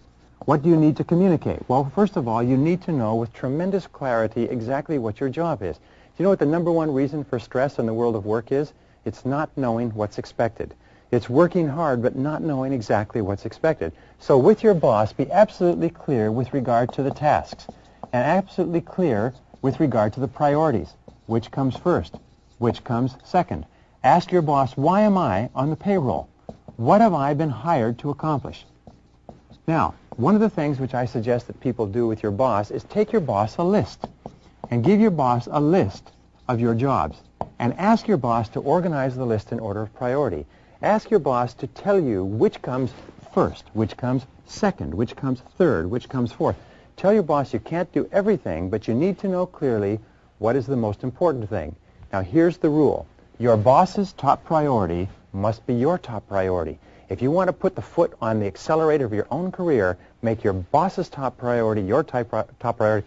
You'll never make a mistake. Number 10, decision-making, problem-solving, and decision-making. Here's the key. Enormous amount of time is spent wasting time going around in circles trying to solve problems in any organization. So here are the keys to solving any problem, making any decision. First key is to define the problem clearly. What exactly is the problem? Define it clearly so that everybody involved understands and agrees that, yes, this is the problem. B, ask yourself, what are all the causes of this problem? How and why did this problem occur? You do this so that you can make sure you eliminate the causes so the problem doesn't repeat itself. C, ask yourself, what are all the possible solutions to this problem? D, you ask yourself, what is the best solution? And you ask everybody else until you agree step by step What are the solutions? What is the best solution? E, make a decision. Once you've come to the determination on what the best solution is, make a decision. E is to assign responsibility. Who is going to do it? And finally, the last key over and over again is to set a deadline. A job or a decision without a deadline somehow doesn't seem to get done. Number 11, once you have decided on the solutions, become solution-oriented. A solution-oriented person is a much more effective person in terms of time than a person who's not. So then talk about the solutions. Focus on the future. Focus on the future over the past.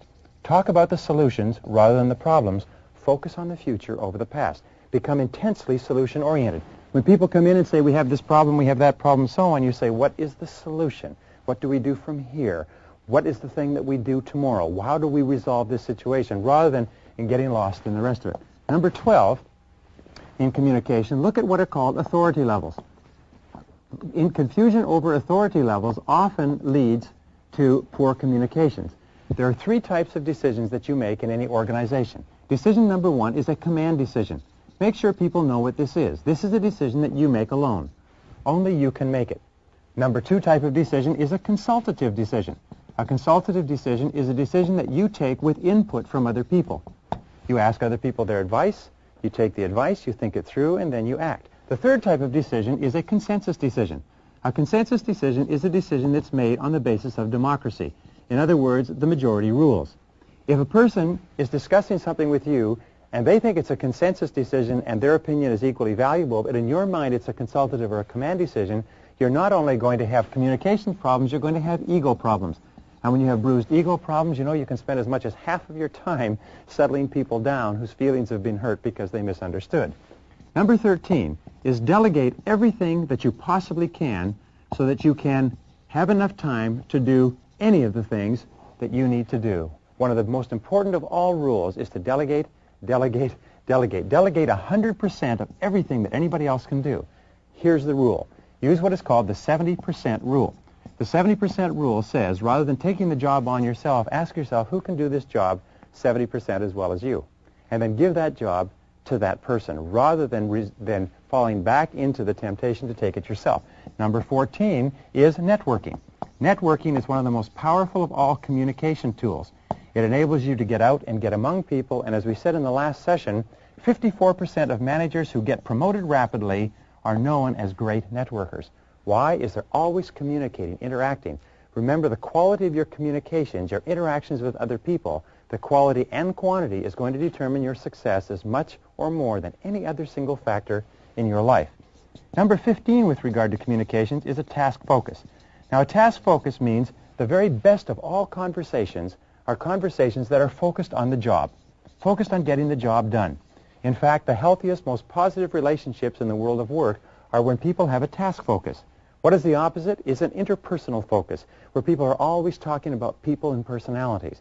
Whenever you've lost a task focus and people are spending too much time talking about other people and what they think and what they feel and what's going on and the dynamics between people, you have poor organization and overstaffing.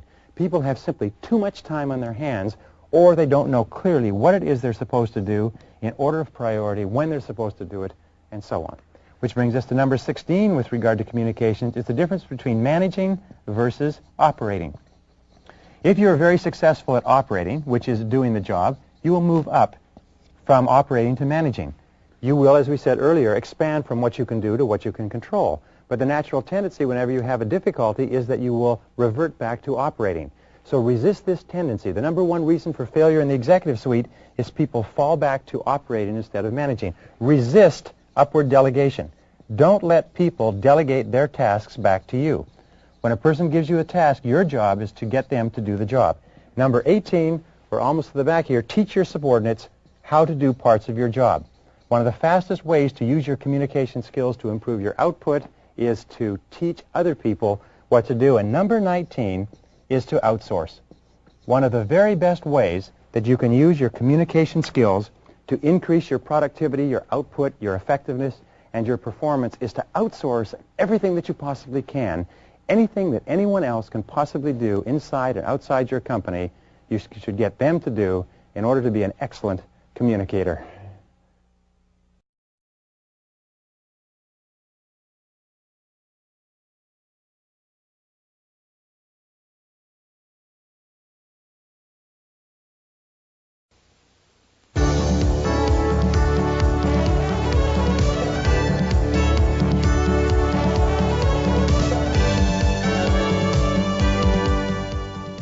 Balancing work and family is one of the most important of all considerations in the way you organize your time and your life. And we start off with this critical principle. Number one is that your happiness should be your chief aim in life. You want somebody else's happiness, but your happiness. Your happiness shouldn't be second, it should be first. Because here's the rule. If ever you make somebody else's happiness or something else more important than your happiness, you may get that, but you won't ever be happy. Abraham Lincoln once said, the very best way to help the poor is not to become one of them. The very kindest thing that you can do for other people is to be happy yourself. And this brings us to point number two. Point number two is fully 85% of your happiness comes from your relationships with other people.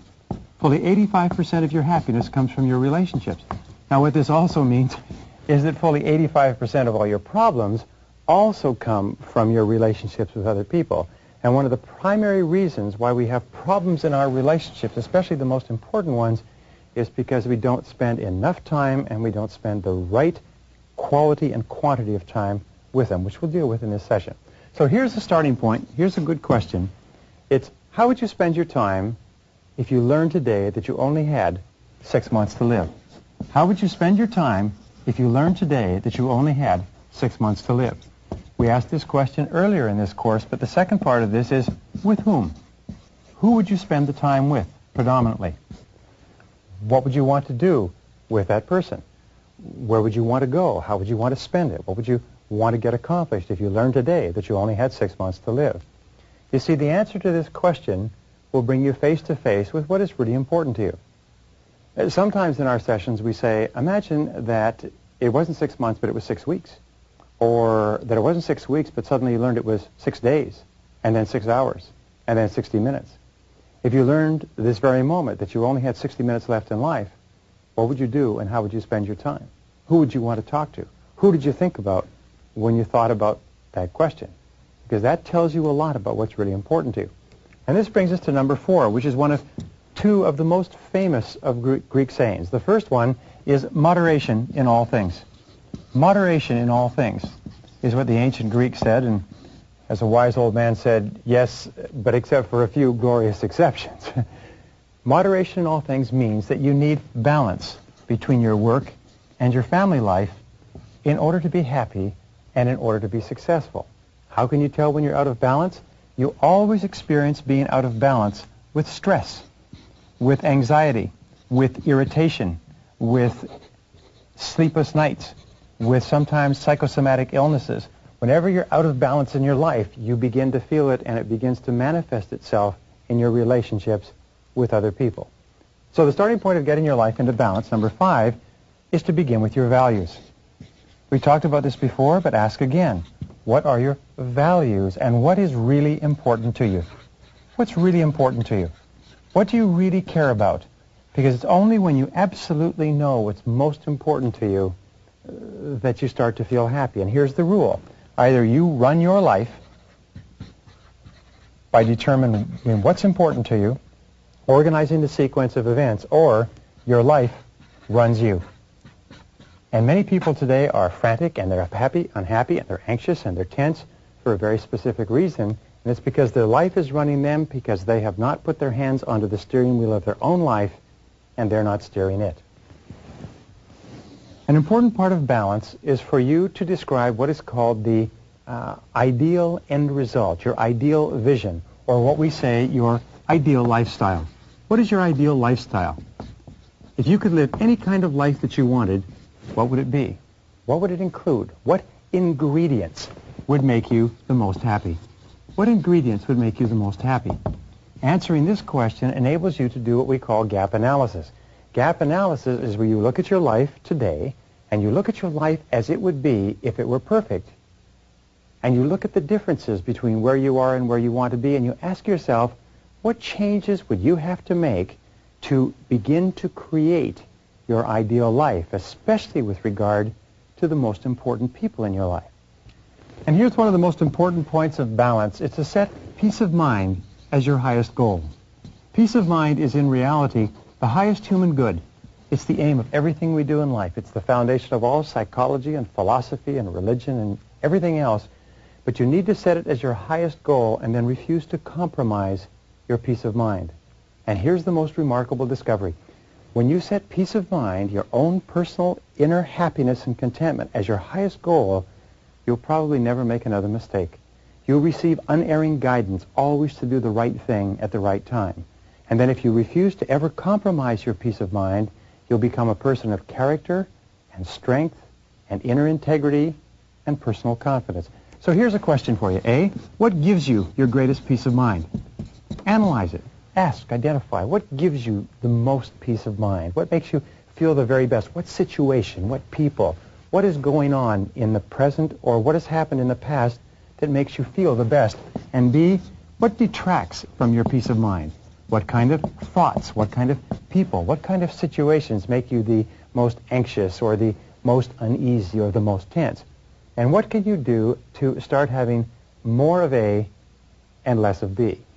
Now, number 8 is, remember this, that dissatisfaction and unhappiness always arise when your goals and activities on the one hand and your values on the other hand are not congruent. Goal congruency with your activities or with your values is absolutely essential. It means that you must be living your life and doing what is most important to you. And whenever you're not, you feel a lot of stress. So ask yourself this question. In what part of your life do you experience the most stress? In what part of your life do you feel tense or anxious or like you're running, or do you feel under pressure? Almost invariably it's because you're doing something that's inconsistent with your very highest and best good. Point number 9 in balance is this. Treat your time like money. Treat your time like money and always ask, how can you best spend it for maximum happiness? How can you spend your time in such a way that it gives you the greatest payoff, that it gives you the greatest amount of satisfaction in life? The 10th key to balance is very simple. It's to do more of one thing, you must do less of another. To do more of one thing, you must do less of another. So here's my question. What do you have to do more of, and what do you have to do less of in order to get your life back in balance? And when do you start? When do you start doing more of one thing and less of another, or less of one thing and more of another? Remember, as we said before, setting priorities in getting balance means setting posteriorities as well. Number 11. Remember that love is the most important thing in the world. Love is not just a happy, emotional thing that you get occasionally. Love is absolutely central to mental and emotional well-being. In fact, one psychologist once said, everything we do in life is either to get more love or to compensate for lack of love. So here are the keys to dealing with love. First of all, accept that love is not peripheral, love is central.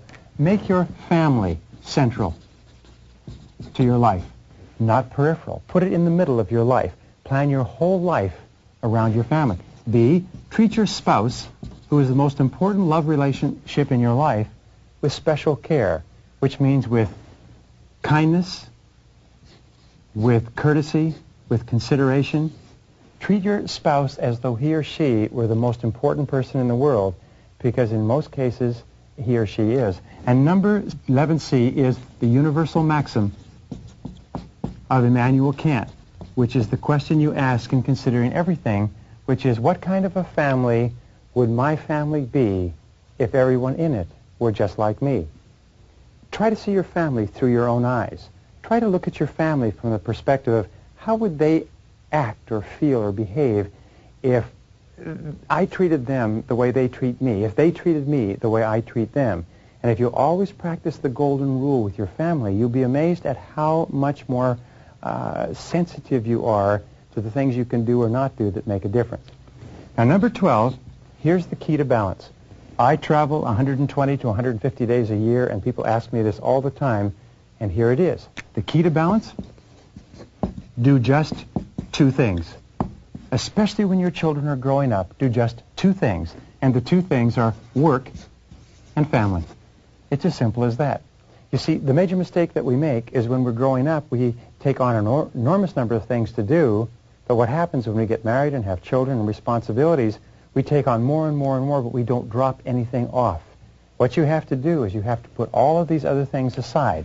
Now, in doing just two things, number 13 is work all the time you work. Work all the time you work. This is the key to balance. Work all the time you work. Now, here's what happens. Too many people spend too much of their time fooling around at work. What you have to do is you have to put more of yourself into your work. Because every minute that you spend fooling around at work, socializing and wasting time, which causes your work to accumulate, causes you to have to take it home in the evenings and on the weekends, is time that you're taking away from your family. So work all the time you work. When you go to work, work 100% full blast all the time. Don't let anybody waste your time or detract time from your work, which brings us to number 14. The other part of balance is when you're with your family, be there 100% of the time. Don't be there physically with the rest of your body watching television, looking out the window, talking on the telephone, reading the newspapers, and so on. When you're with your family, practice focused attention and be there 100% of the time. Be right there, if you like, in their face. You know, it's an interesting statistic, but according to the American PTA Association, the average parent spends less than 30 minutes per week in one-on-one, face-to-face interaction with their child. You wonder why we have problems with some of our children? It's because parents don't spend time with them. Number 15 is cut back on all the things that cut into family time. Cut back on newspapers. Remember, when you read a newspaper, when one of your members of your family is there and wants to communicate with you, what you're saying is the newspaper is more important than you are. Cut back on television. Cut back on radio. Cut back on outside activities and aimless socializing, because everything that you do that is one of these things is time that you're taking away from the most important people in your life.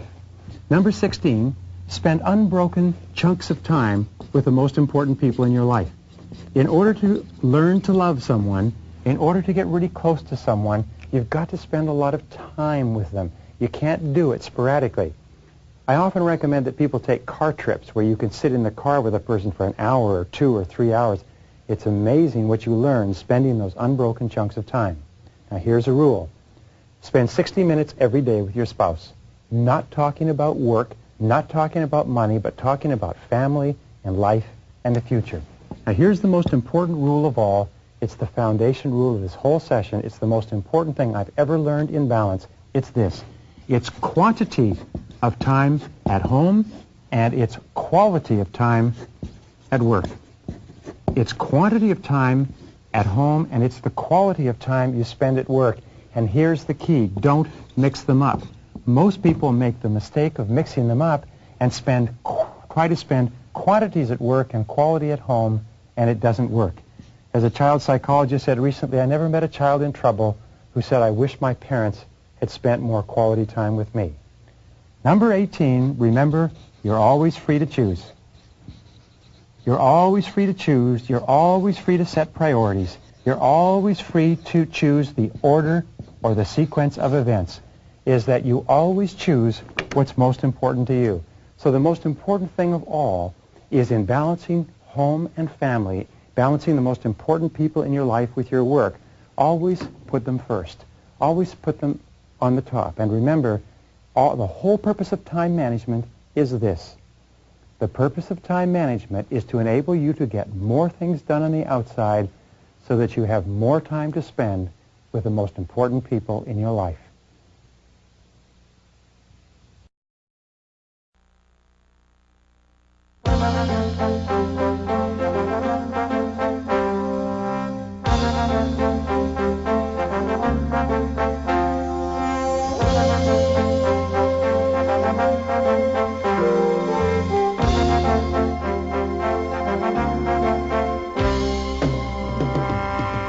The one thing that makes you unique from every other human being in the world is the way you think. It's the quality of your mind, and especially the way you think about your time and your life. And if you think more effectively, if you think more positive, if you think more constructively about yourself, your time, your life, your activities, your relationships, your work, and so on, you actually improve them all.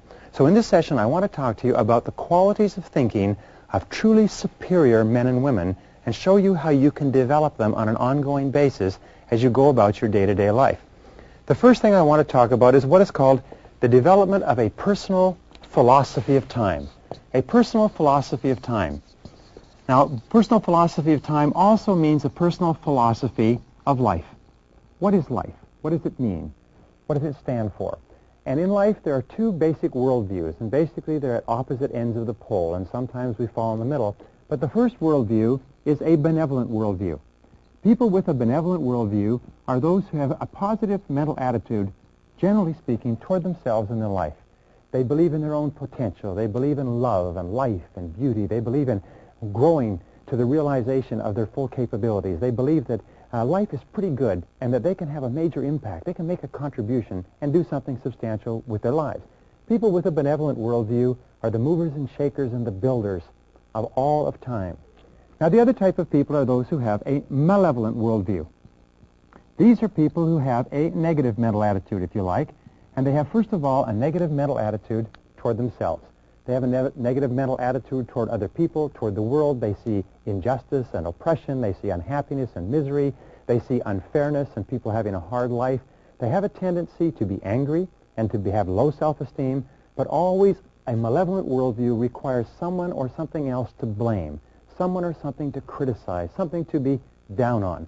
That's why you find that people with a malevolent worldview are always in contra-opposition, or if you like, in conflict with people with a benevolent worldview. In order for you to achieve your potential, remember the most important people, the most productive people, the most creative people are always those who have a benevolent, positive, constructive worldview, and that's your goal. Now, the second part of a philosophy of time management is to take the long view. This is so important, but Dr. Edward Banfield of Harvard University studied success for years and years in this context. He said, what are the characteristics of people that cause them to move up socioeconomically in the course of their lifetime? What are the predictors of upward social evolution? And what he found out was that long-time perspective was the critical factor, that this is an attitude. And people with long-time perspective, as we mentioned briefly before, are those who take a look at where they are now and where they want to be in 20 years. And they make sure that everything that they're doing today is going to help them in the long term. They are willing to work hard today knowing that the payoff will come much, much later. And as you go up socioeconomically, you find that people's time perspective stretches out further and further. So develop the long view. Now, when we say developing the long view, we mean that people with the long view are willing to sacrifice in the short term for benefits in the long term. They're willing to study and prepare and plan and work. They're willing to practice the law of accumulation, which says that every great achievement is an accumulation of hundreds and thousands of efforts that a person puts in that nobody ever sees, but a person is willing to do it realizing that the payoff will be tremendous. Taking a time management course or program and learning these things is an investment of time with a payoff that can last for a long time. Now, the third key, which comes out of the long view, is the ability to delay gratification. Economists agree that the number one reason why people or even economies fail is because of the inability to delay gratification. They want to spend all of their time, all of their money now. They want to have fun and do what is fun and easy rather than what is hard and necessary. W. Clement Stone said, if you cannot save money, then the seeds of greatness are not in you. If you cannot save money, then the seeds of greatness are not in you. If you cannot delay gratification and engage in short-term pain for long-term gain, then the seeds of greatness are not in you. One of the most valuable things that we can teach our children and teach our staff is to think in the long term. All of us, over the course of our lives, want to develop character. And character has been defined several ways. One definition I like is that character is the ability to follow through on a resolution after the enthusiasm with which the resolution was made has passed. So taking this course, by the way, you will make a lot of decisions and commitments and resolutions. The true measure of character is whether or not you have the capacity to follow through. Character, in effect, is self-discipline in action. Character is self-discipline in action. You can tell how much character you have by how willing you are to discipline yourself to make the sacrifices that are necessary in the short term to have a great life in the long term. Now, once you've done this, number 5 is to take the short view. A key part of time management is to take the short view, which means to measure out your time in minutes. We find the most productive people in our society, the most important, the most prominent, are those who are the most fastidious about their time management. They measure out their time in 10-minute chunks like accountants and lawyers and doctors, whereas unsuccessful people measure out their times in half days and full days and weeks. So take the short view. Be fastidious about your time. Following that is know where your time goes. Know where your time goes. Take the time to think. Know where your time goes so that you can ask yourself if this is how you want to spend your time. Analyze it. Keep a list of how you spend your time. Look and ask yourself all the time, is this consistent with what I want to do and what I want to accomplish? And number 7 is learn how to say no. Just say no if a particular activity does not contribute to the highest value use of your time. Just say no if something is not helping you. Use the techniques of delay in order to gain time to think about whether or not you want to do something. One of the best techniques I've ever used and discovered is what is called the 24-hour technique. No matter what anybody wants you to do, ask for 24 hours to think about it. Think about it overnight. Think about it over the weekend. Think about how you're going to say no, and just say no to anything that does not contribute to accomplishing things that are important to you. Now, an 8th key in developing a philosophy of time management is to remember that time equals money. Time equals money. If a person asks you for a certain amount of time, or if an activity takes a certain amount of time, ask yourself, how much money would you be willing to exchange for the successful completion of that activity? If you want to earn a certain amount of money, ask yourself, how much of your time are you willing to spend? How much of your money are you willing to contribute? Successful people always look at time and money, and they realize that the two are interchangeable. Now, here's another important point. You can invest time to get more money. You can invest money to get more time. And time and money put together equal happiness. Happiness, or life, we can call it life, but basically happiness is a better word. So always exchange time for happiness. Always exchange money for happiness. Always realize that they're interchangeable and that you can either invest them or you can spend them. If you invest them, you'll have a return. If you spend them, then they're gone forever. And this brings us to the 9th key in developing a philosophy, which is that you need to look at everything that you're expected to do based on your hourly rate. If your desired hourly rate is 10 or 20 or 30 or 40 or $50 an hour, then you ask yourself, is what I am doing now paying my hourly rate? Is what I'm doing now worth my hourly rate? Or ask yourself this way, when you're reading the newspaper or watching television or sitting around socializing, would you pay another person your hourly rate to engage in this activity? How much would you pay per hour to have a person watch television for you? When you're watching television, you should ask yourself, how much would I pay per hour to watch this television show? The average person doesn't realize, but the amount of time that they spend watching television is in itself, if it were used to upgrade your skills and abilities, it's in itself enough to make you rich over the course of your working lifetime.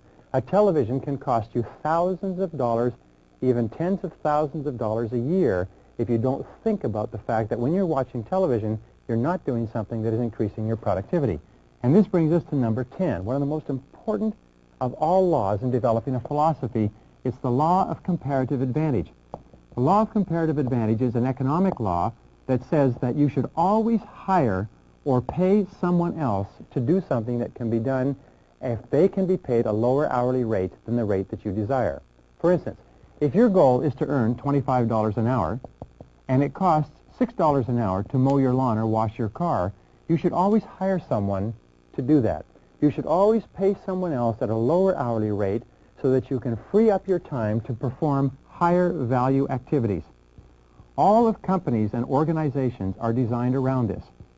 The individual starts off doing everything, and then as a company becomes busier and more successful, what the individual does is they hire people to do lower value activities so you can spend more time doing higher value activities. Don't ever do $5 an hour work if you want to earn $25 an hour. Don't ever work on low value activities if you want to earn the results that come from completing high value activities. Remember, time is the one irreplaceable, indispensable resource of accomplishment. Is that all accomplishment, all achievement requires time. And if you use it on something of low value, it's gone forever, it's perishable, and you don't have it to work on things that are really important to you. Number 11, remember that time management is a lifelong skill. It's a lifelong commitment. It's not something that you learn and that you put aside. Time management is a discipline, but it's like physical exercise. It's like eating. It's like sleeping. It's like hygiene, brushing your teeth. You have to work on it continuously. Every single day you have to get up and you have to think consciously about how you're going to manage your time, how you're going to use it today. Remember, time is life. So you have to think continually about how you're going to use your life more effectively. Number 12, lead by example. One of the characteristics of leaders is that leaders lead by example. Leaders have a tendency to look upon themselves and be aware of the impact that their activities and what they're doing is having on others. Leaders are aware that they are role models. So if you want to be an excellent time manager, one of the psychological techniques you can use, as we discussed right at the beginning, is to imagine that everyone is watching you. Imagine that you are setting the standard and that everybody's going to manage their time the way you manage yours. Ask yourself this question. What kind of a company would my company be if everybody in it managed their time just like me? What kind of a family would my family be if everybody used their time in it just like me? And always be asking yourself, as an example, would your world be a better or superior world if everybody did just what you did? The superior person thinks about this all the time. The inferior person puts this aside and refuses to deal with it. Now, the 13th key in developing a philosophy of time management is the importance of balance. The importance of balance, which means the importance of moderation. The Greeks said that moderation in all things is the key to a happy life. Moderation.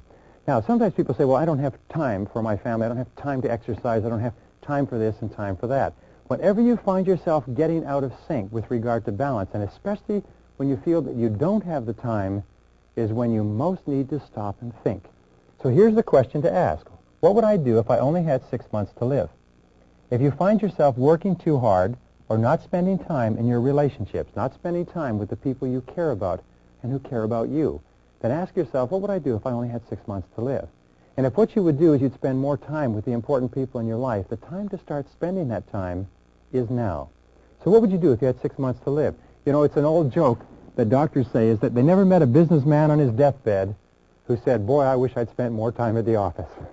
The fact of the matter is that balance and moderation in all things increases your productivity, increases your efficiency, and remember, the only reason you're working is so that you can enjoy the great things of life, which are your people, your relationships, the things that make you happy, and so on. Number 14, which brings us to that, is that relaxing, letting go, vacations are a wonderful use of time, is that you need to recuperate. You need to recharge your batteries. So one of the smartest things to do at the beginning of the year is plan all of your vacations in advance. Send them the money. Book the travel facilities and the hotel facilities.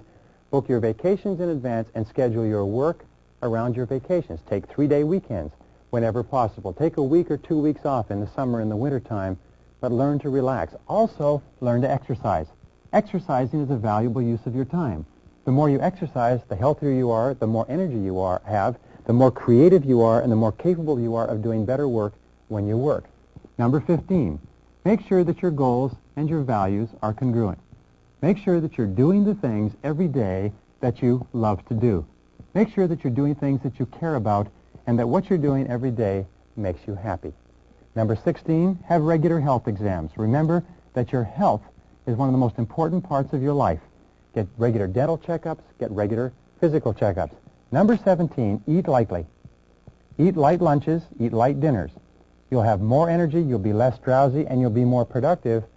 Number 18, make a decision to live to be 80. This is perhaps the most important single part of a philosophy of time management, is that you make the decision that you're going to live to be 80 years old and that you organize all of the days and hours of your life so that you feel healthy, you feel happy, you feel terrific, and if you do, you will live to be 80 and you'll enjoy every single minute of it.